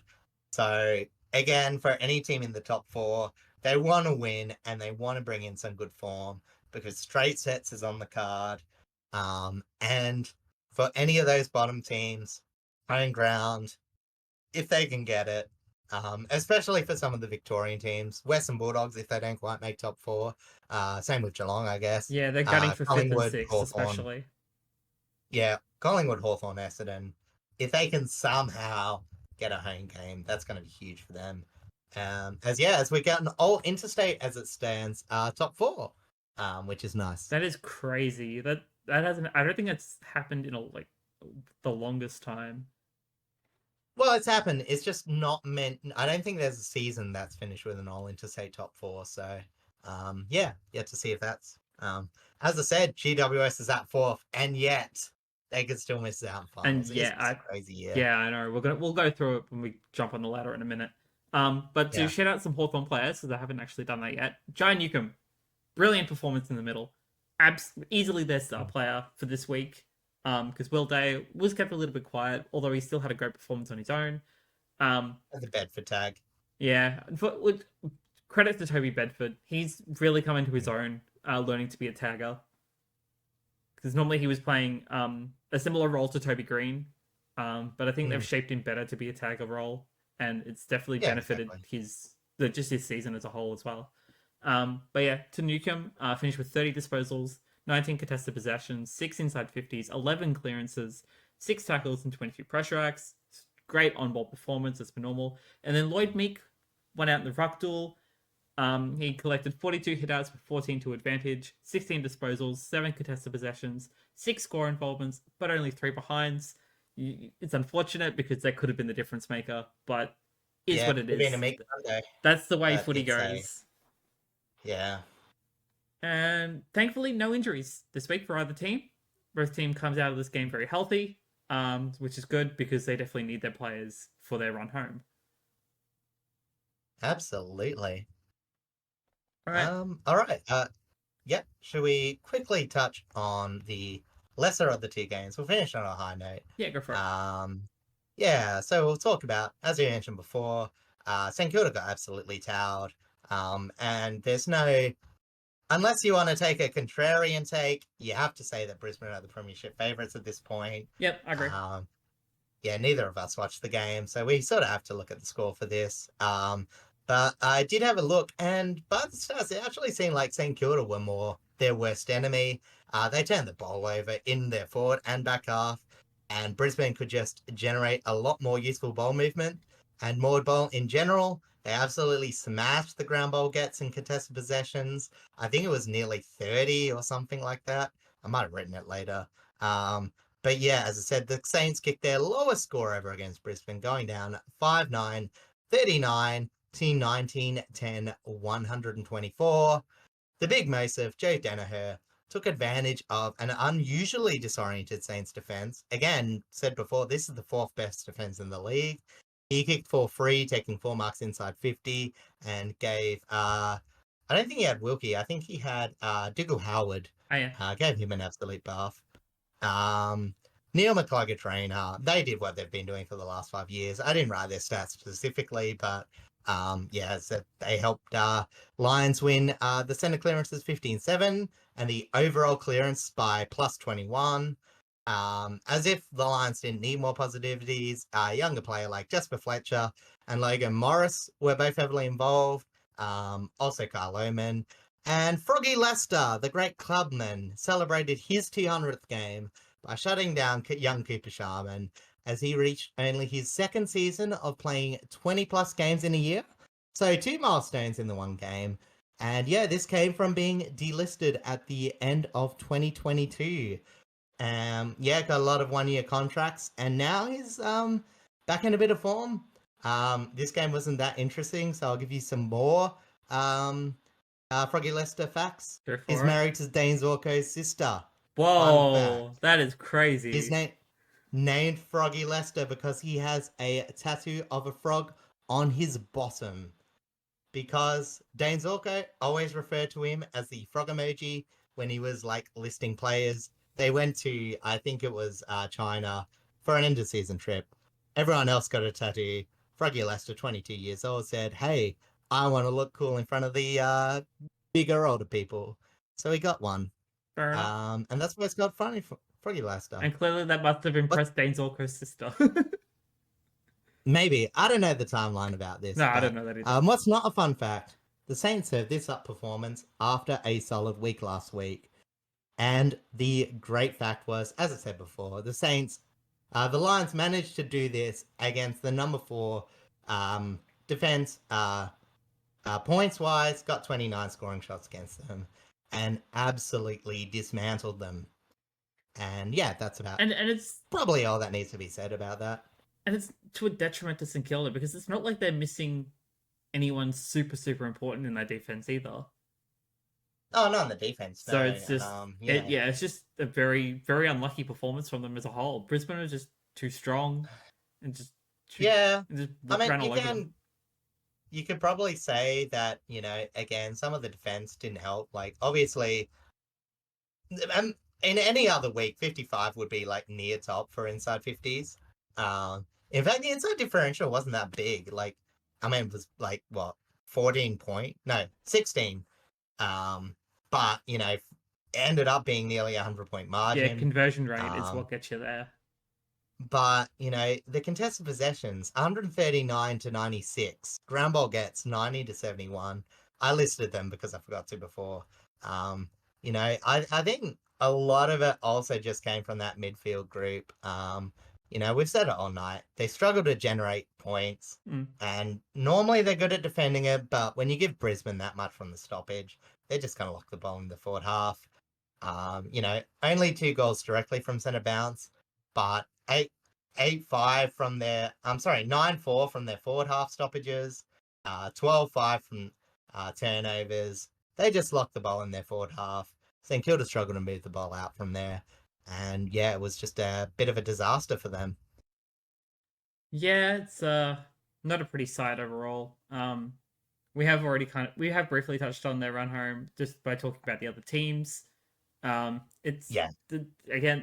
just trying to make end of season at this point, and hopefully with a couple of wins under their belt, and hopefully with a healthy list overall. They could. They don't leave Marvel Stadium. They've got Richmond, Geelong, and Carlton. So if they can get Richmond at least, that'll be good for them. They'll get us. They're in much better form than we are right now, so they'll get us. And yeah, I think there's a fair few non-Victorian teams that want them to win against Geelong and Carlton to do them a favour. Absolutely. Whether that happens, again, we've flirted with the fact that they've got the 4th best defense in the league.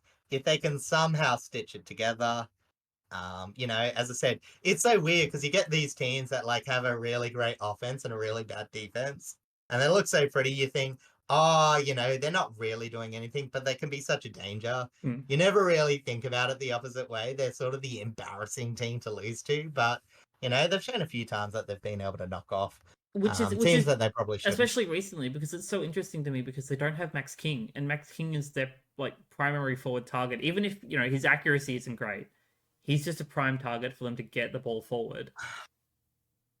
I think, it's just really...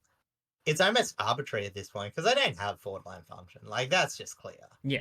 But so it's like, how can they win despite having that lack of forward line function? So, like, whether you have Mix King in or out of the equation, like, it's not going to matter too much. Like, they'll just need a click or, like, a defensive aberration, a la Essendon the week before. But yeah, as I said, like, it's not going to look good for Kingy because, obviously he's had a bit of a hard knock in terms of the media this year. Obviously his effort's not quite where he probably wants it to be. Mm-hmm.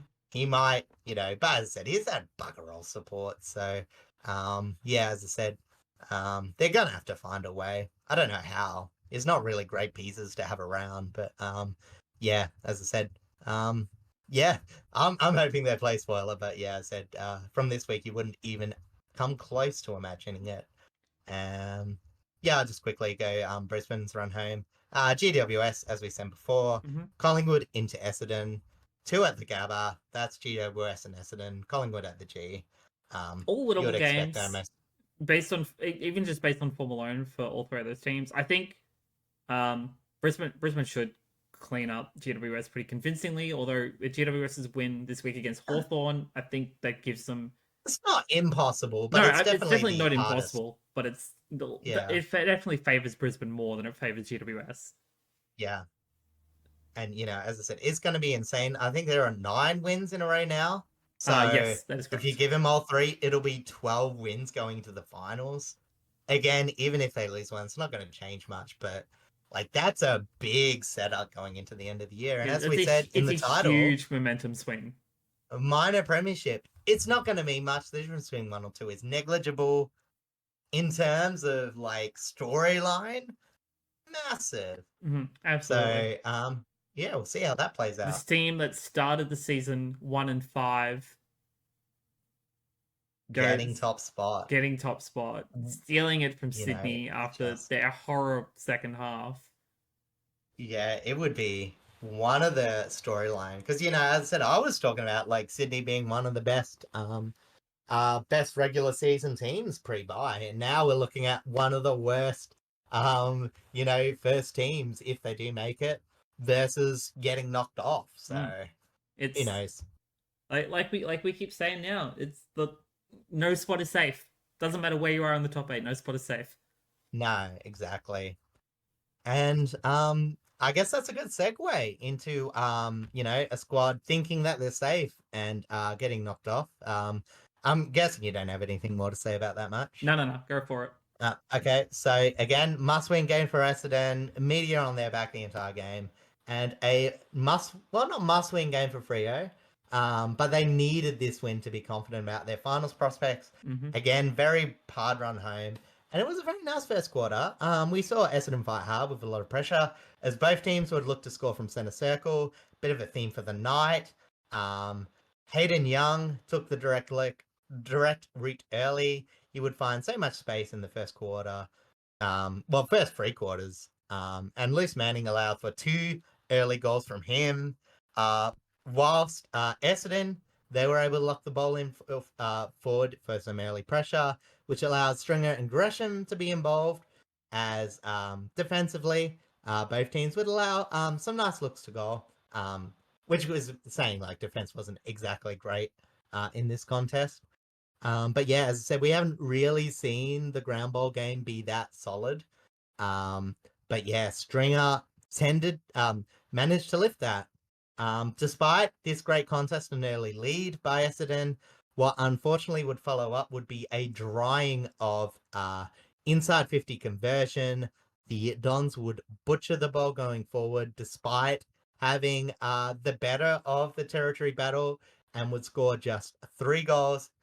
3 goals, 5 in the next 3 quarters. They would look for all money, we're talking about how disappointing Essendon can be at times, what they performed last week, and it just seemed like they were going to, again, join the likes of Melbourne and the Gold Coast Suns into fizzling out of the finals. But as I said, the set shots, that weren't to blame for Essendon. It was just they were very limited to scrappy general play shots due to, as I said, their forward line deficiency. And as I mentioned, Jake Stringer, he was the only player that could really capitalize from these sort of entries. If it wasn't for him, they would have been out of it. One of the players of the night. And Freo, they rebounded hard the other way. Although their entries weren't deep, their forward half pressure, unfortunately, what ended up being, i.e. Operation Tackle Laverde, he had an absolute nightmare of the game, poor fella. As we mentioned, the Essendon have a few troubles in defence. And they had some good forward leading targets in Tracy and Sturt, allowed them to capitalise from these intercept entries, and, made their ball movement probably look a bit better than it actually was. But yeah, their third quarter, Freo really got on top whole game-wise. Their territory was great. They had an early goal to start the last quarter, and it looked like Freo was set, 25-point margin. But this is where, as you know it, the famous Essendon edge, it came back into play. And there was a few coaching moves that I think spurred this massive shift in play. Mm-hmm. Nick Martin led the charge. He moved from defence to the wing, and that move forward provided some a few of Essendon's good ball movement from this from back half to the wing. He also scored a couple of second half goals. I think they might have both been in the last quarter. Dylan Shield, he went from outside to inside midfield in this time. So obviously sort of replacing, Martin replaced Shield as Shield go inside. And in return, Essendon would pump out 3 goals on the board, all from centre clearance chains. After being loose all day, Caldwell kept Hayden Young to just 5 possessions in the last quarters with 4 turnovers. He was clamped down. And despite Essendon being in this all day, obviously they look out of it late, but they were in with arm reach most of the time. This last quarter, they looked like a team possessed. For a solid 15 minutes, they notched the lead back. There would be a 10-minute stalemate, and they just, it kept the ball. This stalemate kept the ball from going back into the centre, which was great for Freo. They were getting absolutely smashed, and it allowed Freo to calibrate a bit. Jai Amos would kick his 4th goal with 40 seconds left, would tie the game up. It was all even, but the edge wasn't done yet. Then a bounce. Zach Merritt wins the clearance with ease, passes it off to Durham with a bit of open space, able to take it to 45 metres out and kick the game-winning behind. I say there's a bit of space, but obviously both teams were trying to win. So, Fremantle let Essendon have a bit of space the other way so they could try and move it forward. Yep. But Zach Merritt was too good and ended up winning it. And, shout out, because it was a very important play. They still had an inside, a kick out with about 30 seconds left on the clock. But it went to Sam Draper, got the mark, sealed the game, 13-12-90 to 14-5-89. And yeah, it's sort of weird. A lot will be said about the middle work, but I will want to say, again, emphasize this. Jake Stringer, for the whole game, his effort kept it in. 4 goals, 1 goal assist, 25 pressure acts, and 10 tackles, with amazing 6 being inside 50, double the next person, and Ryan just couldn't keep him accountable. He only had 8 possessions.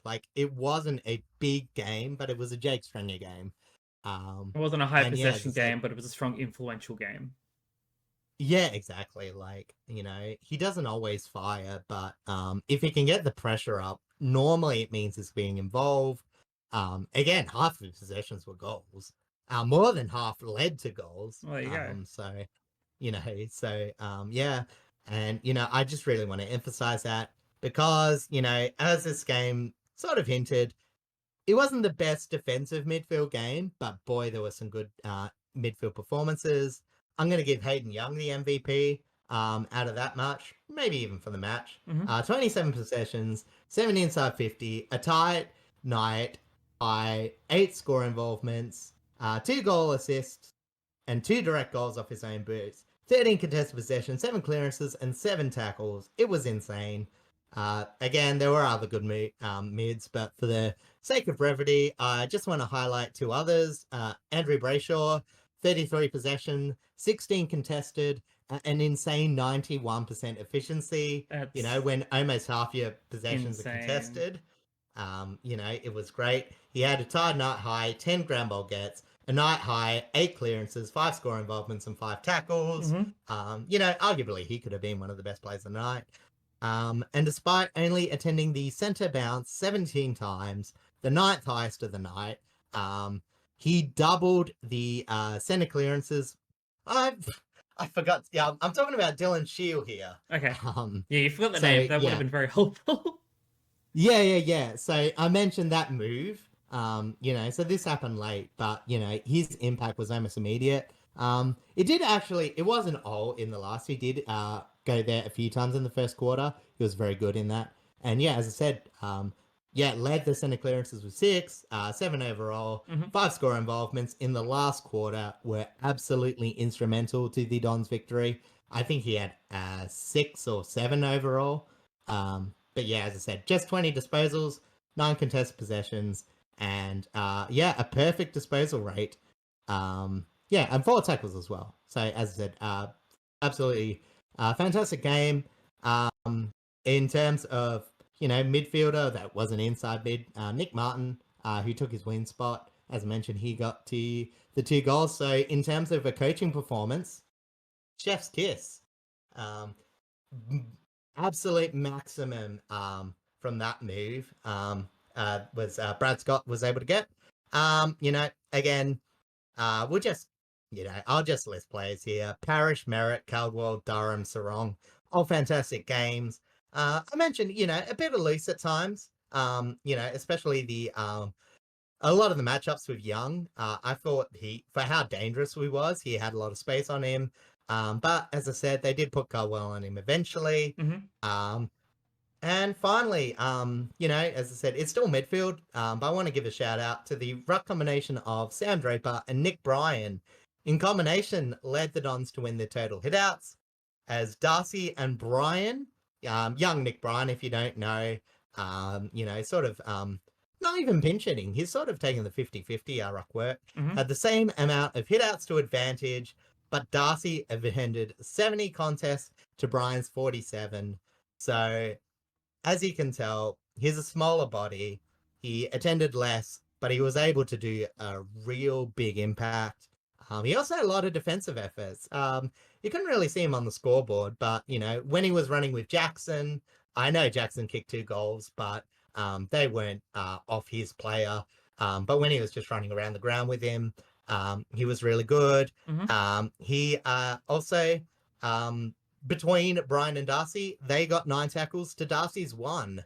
And yeah, as I said, Draper kicked 1 goal, 1 himself. So it was a bit of a down night by Darcy. Not really what you want when you have such a on-paper dominance.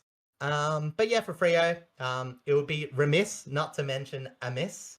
And obviously, Josh Tracy. They were great up forward. Tracy kicked 3, Josh kicked 4. Jai kicked 4. And Tracy taking a nice 3 marks inside 50. A couple were pretty contested. To cap it all up, Mason Redmond, one of the biggest differences in ball movements. As a Don could move it from halfback well, but as I mentioned, that next step was more of the struggle for them. But a lot of that was generated by Mason Redmond. He had 27 disposals, 47 meters gained, and 96% efficiency, 7 intercepts, 8 marks, and 4 score involvements. Pretty big game, pretty huge individual performances. You mentioned the Hawthorn Tassie game. I would like to say for Freo, it was sort of very similar. They had a chance to win this game, probably more so than the Hawthorn game. I think they led by 9 in the last quarter of that Hawthorn game. Yeah, I think it was something like that. As I said, they were just beaten when they need to stand strong. Essendon having 8 scoring shots from the centre bounce, 5 coming from the last quarter, sort of emphasised this. I will say for Freo, this is a young midfield group. Without Fife, it's up to Brayshaw at 25 years old to be the leader of the centre, and it is a big ask. I won't compare it completely to the Suns because I think this is a much better midfield balance, but it is so hard when you got some of these young players to continually ask them to be consistently good. We saw it a bit last year. It was one of the big reasons why Freo looked so good at times in the midfield, but would absolutely get belted at times. They've stopped this, but this is just a game where, you can't fix everything in a season. They've got a lot of growth. You can't look down on them for it, but it will sting all the same as they face a tough road to finals, and it starts tomorrow, next round with a tough game against Geelong at Optus Oval at least, before they face GWS away, and as I said, Port at home. As for Essendon, this match was actually similar to a lot of their early wins in the season. Not quite in direct scoreboard. Often Essendon, they've been able to edge, score over their opponents. As I said, they haven't been the most efficient team inside 50, but with their control, they normally are able to, get that scoring differential against a quality side to Freo. This didn't happen, but as I said, the absolute insane 10 minutes pushed them over the edge. But it was still, solid forward half work. I will say their defense was really pushed, and they did not have an answer for the Freo players that were coming up the ground, marking high. I mentioned Jai Amos and Josh Treacy. They weren't getting the ball deep, so they were able to go up forward. And Mackay and who was it? It's not Laverde, but I don't think they're missing Laverde at the moment. Sorry, no, it was Laverde. They're missing I'm blinking right now as well. I can't help you. Yeah. But I can picture it. Yeah. He's the other tall defender. He's pretty good. It'll come to me eventually, but he's injured at the moment. But yeah, unfortunately, Laverde replacing him is a very big step back. I can only think of Redmond. Oh, this is annoying. I should have wrote down. But as I said, as I mentioned, Freo had 14 set shots for 44 inside 50s, which is slightly better than a quarter of the time. And although it's not the biggest number ever, I will say it does show a bit of concerns for the Dons and how they defend one-on-one matchups, especially if they continue to turn the ball over. Those matchups will be exposed when the ball gets slung-shot the other way. As I said, though, when push comes to shove, they still fought really hard after a tough loss. They'll need to find a way to tighten up the screws, because as sexy as the Essendon edge is, and we can play highlights of the Centre Brown's brilliance till the cows come home, it still remains 80 points is the lowest they've held the team in the last 9 games. I think that might have actually been Richmond or Collingwood. Anyway, and as we mentioned last week, we mentioned, how bad St Kilda's offense has been, and they conceded 108 points to them. Brad Scott made a little passing comment in the press conference that they do want to make finals, but they want to make finals for the right reasons.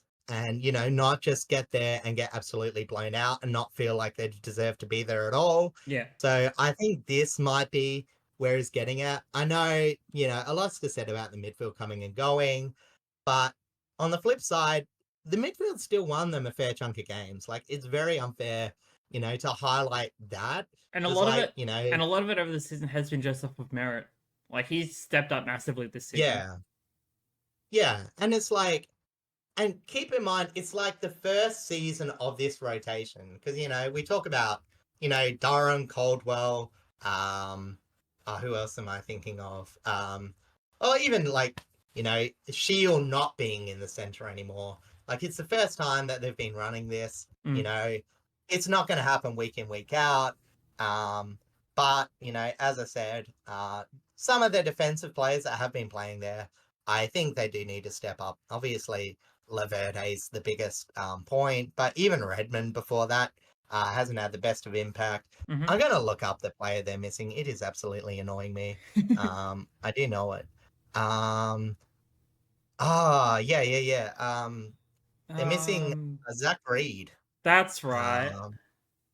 He was a pretty good player for them last year. But yeah, as I said, Jordan Ridley. Ridley as well. Yeah, that's true. Ridley only went out recently too. I think he went out last week. He's out for 3 weeks. So they're going to have to make the finals without him. So probably good for Scott. I know it's obviously not great not having Ridley. Yeah, but, technically it's not good, but it's silver linings. But they are going to have to work on their defense. Sometimes you find things when you're forced to play with deficiencies. And if Scott's going to make this team better in the future, they're going to have to work, their defense with a few players out. So, yeah. But again, we weren't expecting the Dons to be a defensively good team. and they're still in the shop with the finals. Their midfield can perform. A bit spotty with their forward line connection, but at least they're setting themselves up to, put themselves into most games. Again, last week was pretty bad, but Yep. yeah, as I said, at the same time, it only takes a week. As with Freo, like they look absolutely fantastic. People were saying top 2 spot. I was a bit skeptical. I'm not saying you were. I think you were a bit I scared of their run home too, but yeah, they're their still run home was impressive. very scary, but I still think they could hold top 4. Yeah, exactly. But again, like it's such a huge downswing for them and their top 4 spot hopefuls. It's now looking very unlikely for them. But for what they want to do, they've looked pretty good at Optus. They've had a decent mix of performances. I will say probably a bit unders compared to other teams in beating other top 8 teams.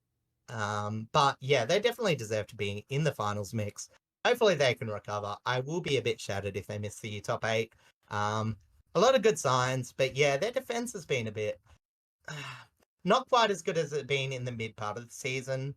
But yeah, as I said, unfortunately, missing Alex Pearce can do that for you because, as I mentioned before, Luke Ryan is not the best one-on-one defender. He's great in a good set defense. But yeah, Pearce is definitely, like we've talked about it with May and Lever. Like Yeah. you need those two together to get the best out of them. And As you said, and I sort of agree. missing Pierce Lever, is huge for Freo right now. yeah, like as I said, Lever operates a bit more on his own than May can in this defense that we've seen. And I think the same's true for Fremantle. I think Ryan benefits a lot more from Pearce than, Pearce needs Ryan. And that's just because Pearce is such a good shutdown defender. Yeah, he is. He would be All Australian in my mind if it wasn't for the fact. He's been Actually, injured I a don't lot know. this Depends if he season. come back. Yeah, I don't know. If he's played like more than 17 games, I'll still consider him. But yeah, it's a you know, again, we'll probably talk about it next week. We sort of alluded to it, but if we can, we might talk about All Australian fancies, but he would be one of them. And yeah, but in terms of this week, so many good games. I feel like we've wrapped them up pretty good. I think so too. I'm just So gonna I have the Rising Star already. No MRO yeah. reports this week. I've already double and triple checked that. Ooh, No one is missing a week or more, which is good. nice. There were a few fines, a couple from Collingwood, Carlton. There was one from one of the Friday night games as well. I don't think there's anything from Sunday. At least I haven't seen. But I do Yeah. have the Rising Star for this week, and it goes to none other than the first player that I talked. No, actually, not the first player I talked about. It was the Saturday game. First player I talked about on the Saturday game, and that is Jackson Archer. Nice. Son of a gun. And as I mentioned before, Yeah. he had a solid game, especially in that first half. 20 disposals, 8 marks, and 5 tackles in the win over Richmond. He joins George Wardlaw and Colby McKercher as the 2 other Rising Star nominations for North Melbourne. Not to mention, he signed a 2-year contract extension just last week, so he's looking to really stay with the Roos. This is his 3rd season, I believe, and yeah, like sure, maybe they are 3-17 for the season, as we're aware, but credit to him, he's put in the hard work and he's put up some stellar performances so far. Yeah, exactly. Absolutely Like, deserve the nomination. isn't like I don't think he was that high. I think he was actually considered a prospect pick at the time. Like, I don't think his body was considered AFL standard, which is very hard when like probably the same things were said about his dad when he got drafted. I just wanted That I to can make confirm sure I'm because not. his dad was on the front bar a couple of weeks ago, and he pretty much ran Yeah. through a similar story. Yeah. So yeah. So absolutely. Jackson Archer, this nomination, I feel like it's a combination between, like a bit of body of work. His back half of the year's been absolutely fantastic. Mm-hmm. And yeah, just having a great individual performance as well. Absolutely. Yeah, I was going to look at his draft, but... 2021 draft, debut 2022, I believe. Yeah. Oh, I was going to see if I was right with him being like a lower draft pick, but He was father at the son, so moment. I don't think I think he was taken pretty early Oh, that's anyway. right. Yeah. Yeah. Anyway. Anyway, Yeah, that's right. 59, pick 59 from the 2001, but with a father-son pick. yeah, So, I don't know exactly how that works, but a I bit of don't a know. project. They Looking fantastic. they are working on changing the system a little bit, but it won't be for this year's draft, thankfully. Um, No. all right, so now that we've wrapped all that up, let's jump over to the ladder real quick. Sydney's still sitting on first place, but only half a game ahead now, with Brisbane jumping into second position, with the draw to be able to catch up to Sydney. Port Adelaide jumping to third position at 52 points, with GWS close behind them, also on 52. Geelong bringing up fifth position, also on 52. Fremantle dropped down to sixth on 50 points with their draw, keeping them into a close race. Footscray Almost out slash of the Western second. Bulldogs and Carlton rounding out the top 8, both on 48 points. To round out the top 12 is Essendon jumping up to 9th position on 46. Hawthorn dropping to 10th on 44. Collingwood with their 2 draws also on 44, jumping up to 11th position. And Melbourne dropping down to 12th on 40 points. And then for the rest of the teams, it doesn't change, with the Gold Coast Suns, Stkilda, Adelaide, West Coast, North Melbourne, and Richmond all keeping the bottom 6 stable. However, North Melbourne... For the mathematicians, yeah. I was going to say St Kilda... North Melbourne are now a game ahead of eliminated Richmond, and West Coast are a game ahead of North Melbourne. So the quote-unquote race for the wooden spoon, I think is going to be solidified with Richmond this season. However, there are definitely still some spoiler games that could be played to completely change how the top 8 currently looks, as we've already gone through a little bit, and we're about to touch on anyway. So, side note, there is only one team from this week that have won their past 5 games, and that is Brisbane. And there is one team from this week that have also lost their past 5 games, and that is Richmond. No, GWS have won their last 5. Have they? Oh yeah, they have. Sorry, I didn't spot that. So it's 2-1 in terms of clean runs. However, one of those clean runs are not exactly like a winning clean run, but you know. Yeah. It's better than how Sydney looks at the moment. Yeah. As I said, they're 2 wins away from joining that Sorry, 2 losses away from joining the All L column. So, I don't think it will happen, but it would be interesting.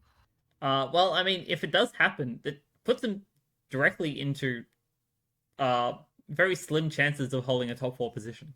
So yeah, I mean, look, I gave a Psyrick guarantee, when we did the 5-run home rundown, that Sydney would not lose more than 6 games, and they're already on 6. So, look, I like to think I give good opinions on the podcast, but sometimes I should just not open my stupid mouth. Sometimes you could be a game off. They could lose one more still. Who knows? Maybe I'll be right, but it's looking a bit doubtful. We shall see. So let's jump over to the fixture for this week. And guess what? We start off with a Sydney game. With Sydney and Collingwood at the SCG. It is going to be a very interesting game because, again, Sydney don't look very good at the moment. Collingwood still vying for that premiership defence. Have found some bit of quality form. They've got a couple of injuries back, which have been very, very important to them. McCreary especially, for note. Mason Cox has been very dominant in the air, which has been very helpful for them up forward. And yes, you want to hope that Sydney can at least figure out their issues and try and get a win back on the board. But it's currently, even though this is at the SCG, it's not looking very likely. No, and it's weird because, obviously, Collingwood, they've been a bit, like I said, they've been a mixed bag. Dropped a couple of games they shouldn't lost, but they've had a few hard games.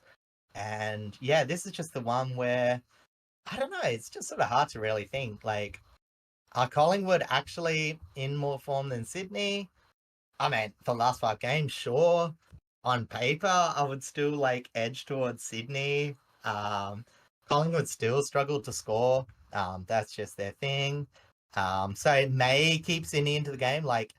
Collingwood aren't going to get that jump head start from what they've played this year. And that's been the thing. The Bulldogs got up to that head start. Fremantle got off to that head start. Brisbane as well. I know Brisbane. And who am I think of? Oh, Port Adelaide, of course. Port Adelaide, you know, yes. Historical head start. So if we don't think that's going to happen with Collingwood, does that change the shape of the game? I don't know. I think honestly, it'll make it a lot closer if Collingwood want that edge. Yeah. I don't know. I'm still tempted to tip Sydney, but like, I don't know. Maybe I'm being dumb. I think I might. We'll see. Wait and see what the ins and outs look like for this one, because even though the odds don't definitely swing in Sydney's favour, I can't count Collingwood out at this point in time. No, because it was a terrific effort against Carlton. Absolutely. You hope it's not just because it's Pendlebury's 400th and that they're just really gunning and believing they can make finals still. So yeah, it's elimination finals for Collingwood. You hope that would spur them on.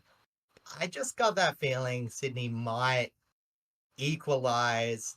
They've got an experienced coach. If anyone's going to get them to say, hey, let's settle, it's Sydney.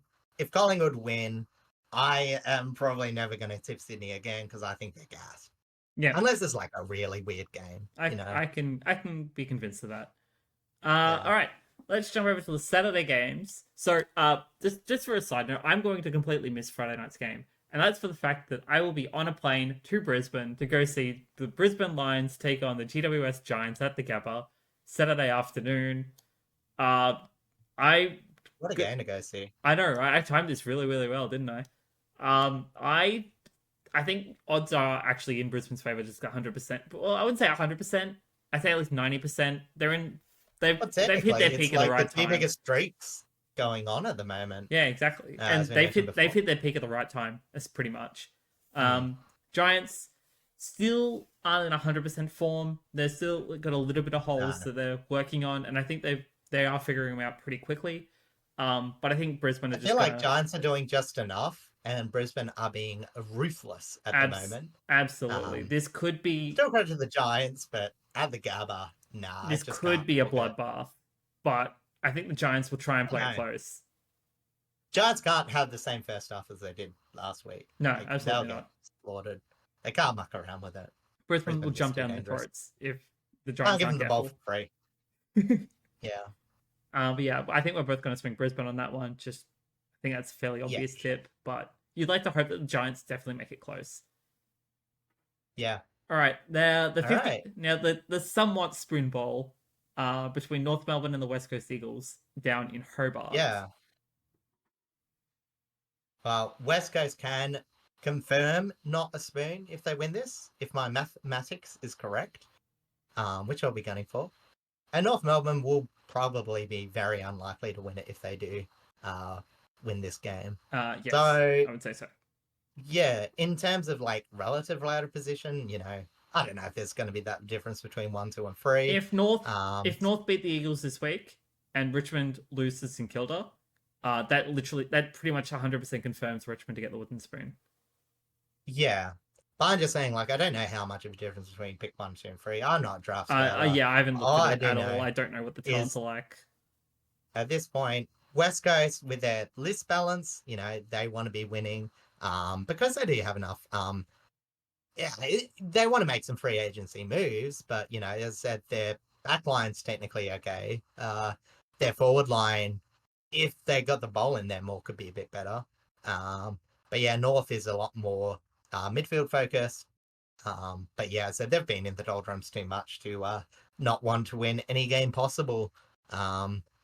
In terms of what do I think will win, it's like one of the better midfield groups versus a pretty mediocre one. You would imagine Cherry, as if he hasn't had a good enough year, faces Bailey Williams again. So he should have a day out. Mm-hmm. I'm pretty confident North will win it. Yeah, I'm fairly confident with North as well here. Which means that they'll probably get their only back-to-back win too as well. Which is great for morale for that team. Oh no, we're good. From I said West Coast morale not good. North, if they get this back-to-back win, it's huge morale, even if they lose the last 2 games.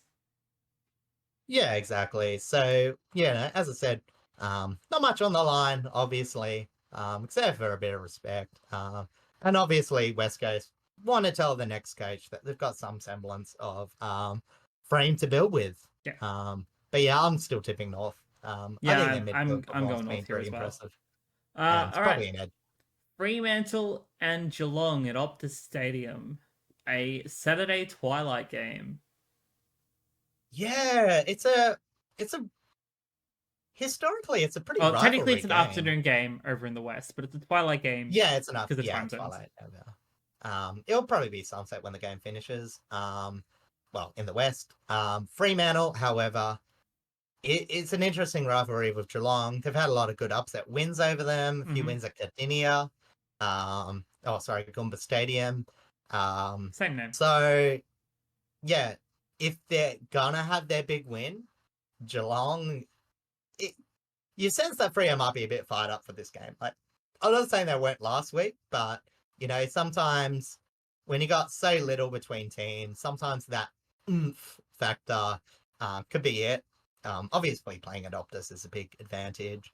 And yeah, as I said, defensively is where they got the big problems. Obviously, if Luke Ryan goes on Cameron and plays like he did against what do I call him? Stringer. Yes.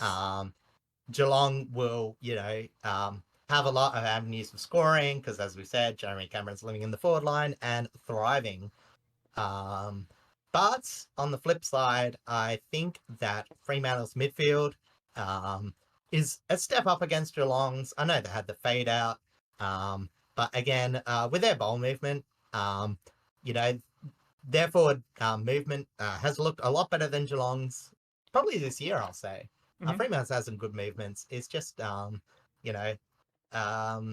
it's just how often they get the ball and how set up they are from the back line. So, yeah, I'm going to give it a tiny bit to Fremantle, but there's not really much between these two teams. Yeah, I think it's a very, very 50-50 game. Ins and outs could actually be the deficit. The determined pick for this week. Sander Koning, if he plays, that could be a big factor. We know obviously Pierce is still out, so he won't be in, but it'll be very, very much dependent on Ryan's matchup against Jeremy Cameron. But yeah, the midfield battle will be very, very interesting as well. I mean, look, they got a lot of faith in Draper. They could put him on him. Like, honestly, I like the idea. I do like the idea. Draper's been very, very impressive past couple of weeks. Yeah. Present time, just because it's at Optus, I give the slight edge to Freo, but it's too close to call, regardless. Yeah. All right. Saturday night at Marvel Stadium, the Essendon Bombers taking on the Gold Coast Suns. Do you think the Essendon Edge will win out once again, or do you think the Suns will finally get an away win? I mean, Essendon supporters will say that Essendon's 100% going to lose this game. Like, they got the finals chance back. They're facing Gold Coast at home. This is just like a penciled-in loss. I've got more faith than your average Dons fan. Again, I think what Essendon's doing in the midfield, I would say, is surpassing what Gold Coast has been able to do in the midfield, even though I wouldn't take Gold Coast midfield, but you know what I mean? Like, if you went player by player, you give the midfield to tick to Gold Coast, but as we've seen, what Essendon's been able to do, the effort's a lot more consistent, the structure's a lot better. So it's all about forward line conversion. If you give Gold Coast too many turnovers, they can make some decent run off half back. As I said, like, Sam Flanders, like, as I said, he's very uncontested, but it's not like he doesn't do bad things. It's not like he doesn't do good things with the ball. So, as I said, you don't want to be giving him too much of a look, but you would have to have at least as a neutral, ignoring the history, I'll have a bit of faith that Essendon can get this done. Yeah, I'm pretty much leaning to Essendon here, not just because of the fact that the Suns still can't win away from home, but because what Essendon did last week was very impressive in terms of how they quickly restructured their midfield to take on Freo. And I believe that if that same sort of magic can work against the Suns as well. And it should be... I don't know if it'll be a super convincing win. They're not the most... but I think it'll be a win on the board. Team. Yeah.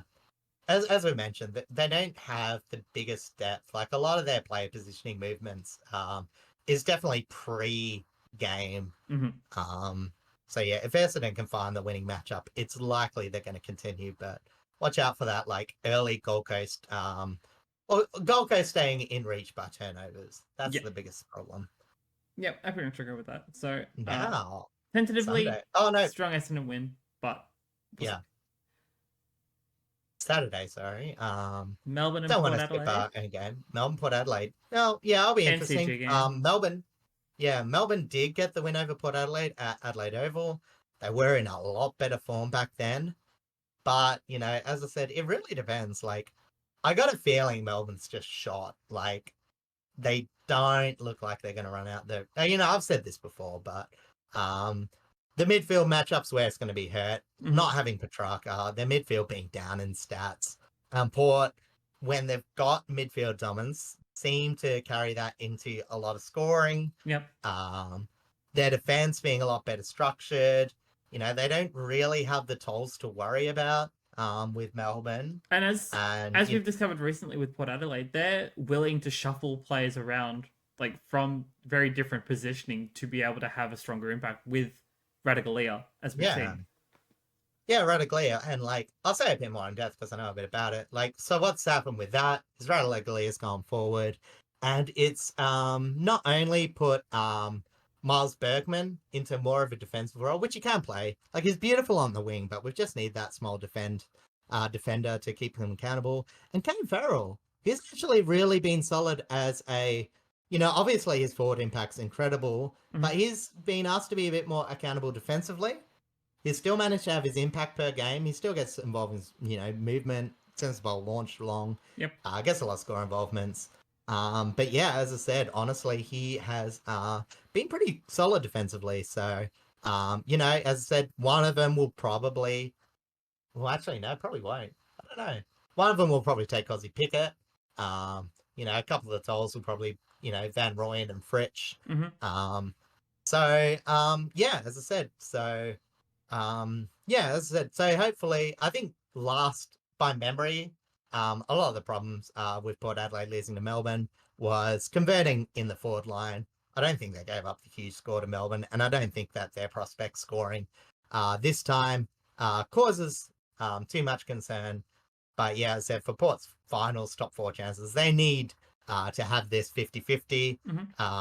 I think if they do this, they won't have had any 0-1-2 games. I think they've at least won one of their double head-to-head matchups for each of them, because Richmond, North Melbourne, West Coast, Port did get really lucky there, I will admit.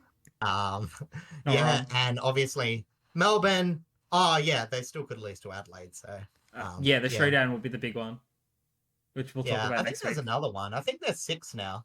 As I said, matchup wise, I think Port have the advantage. It's just, you know, like any week, any team seems like they can be the worst team ever or the best on any given day. Yeah, I agree. And I think, honestly, the matchup between Gawn and Sweet will be very, very interesting to watch. Like, I don't know if Soldo's going to come in. It'd be nice if Soldo came in, because I do love my boy Soldo. I think it'll most likely, but I think it'll probably be Sweet. Yeah, it's a bit like Todd Marshall. I think you would expect him to come back in from the Sandfill, and, you know, so he's ready to go when finals come around. So if Sweet does drop off, we've got that replacement. But I can't see him messing with a good thing. No, I think Sweet's been putting out some really solid performances over the past couple of weeks. And I think it's good to keep him in. Yeah. All right, let's jump over to the Sunday games. Starting with Carlton and Hawthorn at the MCG. Now, this is an interesting blockbuster. Yeah. Because people, like, a couple of weeks ago, you wouldn't think this would be a blockbuster. But Carlton's dipped a little bit. And, you know, Hawthorn may have just had a close loss, but they're still in solid form. They could really take it to Carlton and definitely, possibly kick them out of the 8 if they win here. Yeah, well, as I said, like, Hawthorn, they're still probably the form team, considering that this is essentially a home game for them. But yeah, it's just like, I don't know. It's weird. Like that midfield matchup's going to be absolutely huge. Hawthorn's inside midfield did get beaten up a tiny bit. But as I mentioned, Carlton's still struggling a bit. Like again, due to injury personnel. Yeah, the Struggling a injuries bit that from they defensive. sustained over the game last week as well will definitely not Yeah, help going into this week. but yeah, defensive to forward line transition has dropped off a tiny bit again, which is where Hawthorn excel. Mhm. Again, Hawthorn's ball movements, some of the best going around in the comp at the moment. And yeah, as I said, it'll be interesting because, yeah, as I said, we're saying a lot about the midfield battle, but, you know, as I said, you know, defense can also be one of the bigger factors because, yeah, as I said, Carlton's got that huge forward line. We know that Hawthorn have defended okay recently, but a lot of their like constricting games has been against some of the lower teams. Mm-hmm. Some of the better teams have been able to rack up a score against them. So it'll be interesting to see how they do with Carlton. Not saying they can't win, but it might be a bit more shootout-esque, even if Hawthorn do manage to get on top. I think weather conditions might play a factor into it. I don't actually know what the forecast is going to be like, but if it's wet, Yeah, true. I would definitely swing the favor probably to Hawthorn, just because they're a smaller side going forward exactly. compared to Carlton. So it could definitely play more ground ball. However, midfield wise, I think Carlton will probably have Hawthorn's numbers, but it will be very close overall. Exactly. So this game could just literally just come down to ins and outs and weather. But personally, I'm swinging to Hawthorn just because I just still really like them, and I think they are in better form presently compared to Carlton. Yeah, and I must admit, it's going to be a big matchup, Pitt against Meek. Not saying that I think Meek in form will win. Absolutely. But in terms of Sam de Koning doesn't come back until finals time. I think this is one where Pitnet needs to. I don't know necessarily like he has to stand up or whatever, but you know you really want to see a bit more out of him. He's had a few games to come into it. And if they can't manage that, they're going to have to look on maybe putting a few pinch hitters to try and support him. They won't mess around with Curnow, obviously. Probably not Mackay, but yeah, they're going to have to find some toll to supplement try and find someone to just try and rotate in. Yeah, or Paddy Cripps. He's had. I mean, he's done it before. You can do it. Yeah, he's had multiple games being the second ruckman, albeit with only 2 hitouts each, but. It's just a presence. It's just another midfielder in that sort of ruck contest. Like yeah, exactly. So yeah, as said, in that Collingwood game, Harry Mackay obviously had the 1 hit out and probably a few more, but again, that's more forward focused. They want to be looking at a bit of a mix for that centre bounce. Pretty much. But yeah, so presently swinging Hawthorn, but it could go either way. Ins and outs very important for this one. Weather very important for this one. So yeah, I was just maybe tipping this one a little bit closer to the actual start time if you want something a little bit more accurate. All right, Sunday afternoon game at Marvel Stadium, Richmond and Stkilda. For some reason, this is classified as Richmond's home game. Don't ask me why. I will be at this one. I fly back from Brisbane Sunday morning, so I will actually be at this game as well. Nice. I'm expecting Stkilda to completely demolish us. I will be very honest with you. 1, for the fact that it's at Marvel, and 2, for the fact that they're just a better team right now than we are. But in saying that, games against Stkilda, especially over the past couple of seasons, have always been close. Even the game at Gather Round back at the start of the season was quite close up until the second half. So we know we can play up to them. But it remains to be seen what kind of form we're going to be in, because I have no idea what the ins and outs are going to be. I'm not expecting anyone massive to come back from injury. Again, we still don't have a forward line at all. Bolter will probably be played in the back line to try and shut down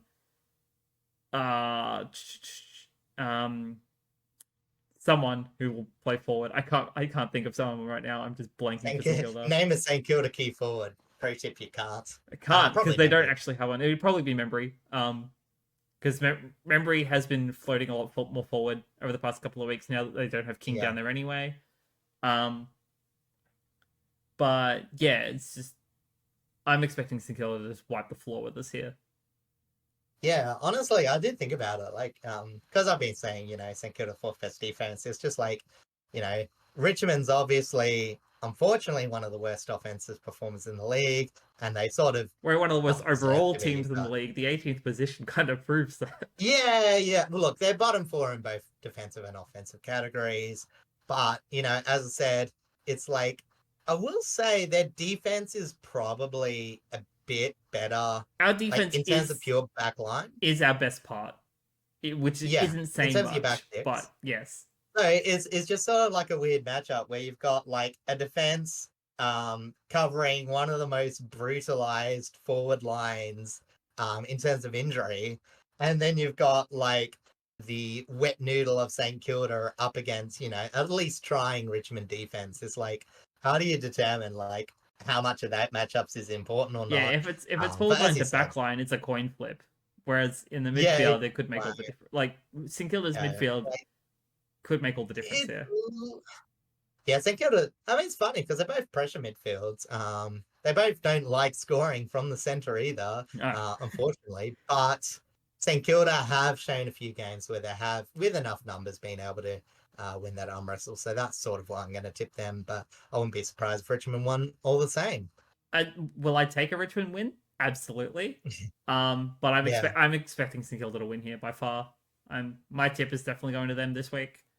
I don't think by far, but yeah, this is a game where yeah, I'm not going to be. I'm glad you're at the game covering it because I would be a bit upset if I had to watch Don't worry, another you St get to Kilda watch game. the better games this week. Yeah. Oh, you get Brisbane G-dubs. That should be all right. True. All right, the last game of the round, Adelaide Oval, Sunday afternoon, Sunday twilight, more like. Adelaide and the Western Bulldogs. Yeah, Doggies don't rule Adelaide definitely. out. Doggies are definitely in strong favor here. Yeah, Again, they are top four they're one of best the top informed teams. team. Their last Brisbane obviously loss number was one. getting smashed by Port. That was 5 weeks ago. They've looked terrific ever since. Absolutely. And then Adelaide have kind of come into their own recently, especially, with Thilthorpe back. They got Crouch back last week as well, which is very big for them.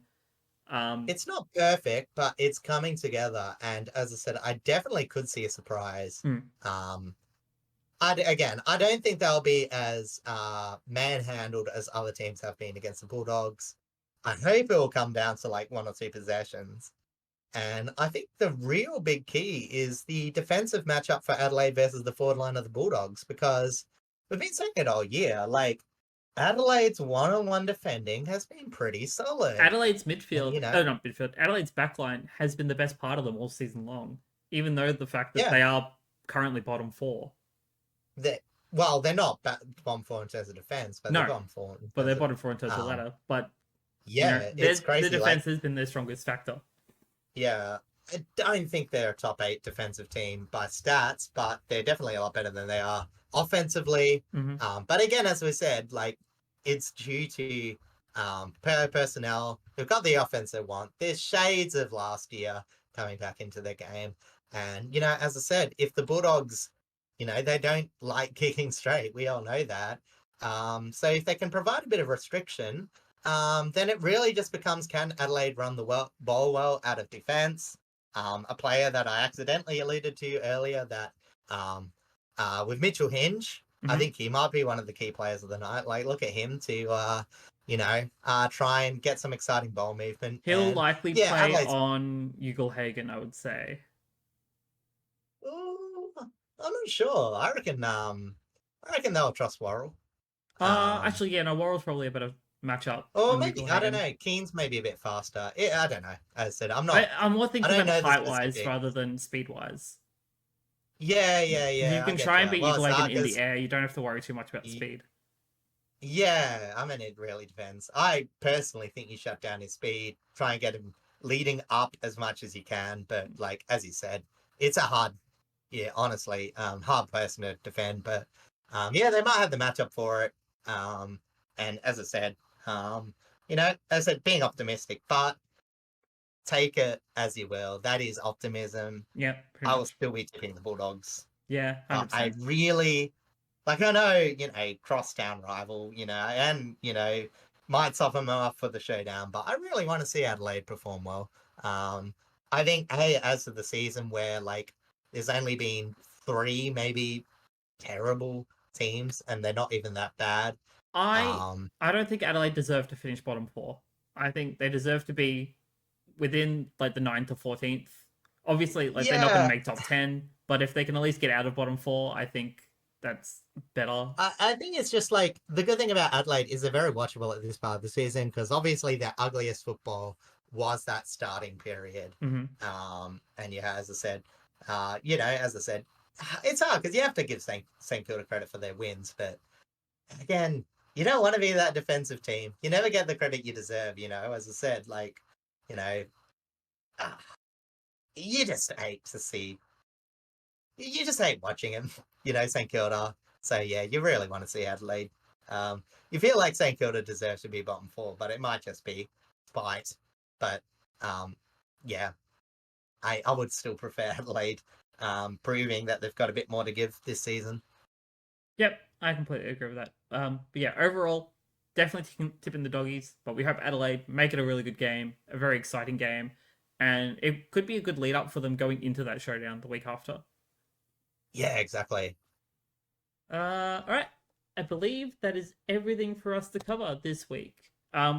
We did allude to it before that the All Australian what's the word that I'm looking for? Discussion. Audience picks, I guess would be one way to put it. Like you can make your own All Australian team. Oh yeah, that has become available. We might go through that next week, depending on time. So we'll see how that goes. But until then, thank you all so much for coming and hang out with us this week. Thank you to Psyrick for being much better and not making me do this on my own. As I mentioned earlier, I was involved in a charity tournament yesterday as we're recording this, but Sunday, just for when this goes out. So the VOD for that is up on my Twitch channel. If you want to go check it out, it was a lot of fun. We did kind of lose, and I did feel like I was a little bit washed in my gameplay. But overall, the tournament was very, very exciting. We raised over $3,500 for breast cancer awareness, for breast cancer charity. It was very, very fun. So if you want to go see the excitement from that, please go check that out down below on my socials. Otherwise, we will see you all next week for episode 25, because we are about to hit a quarter of a century. Yeah. Where it's crazy, and I'm very, very proud of the fact that we've stuck to this all season long. Yeah, and every week's had a podcast, despite my best efforts to sabotage last week. But yeah, no, it's been really good. Yeah, and we've soldiered on. I'm very, very proud, and yeah, I'm looking forward to seeing how the finals ends up in a couple of weeks. So exactly. We shall see you all next week for episode 25. So have a good one, and we will see you all then. Catch ya.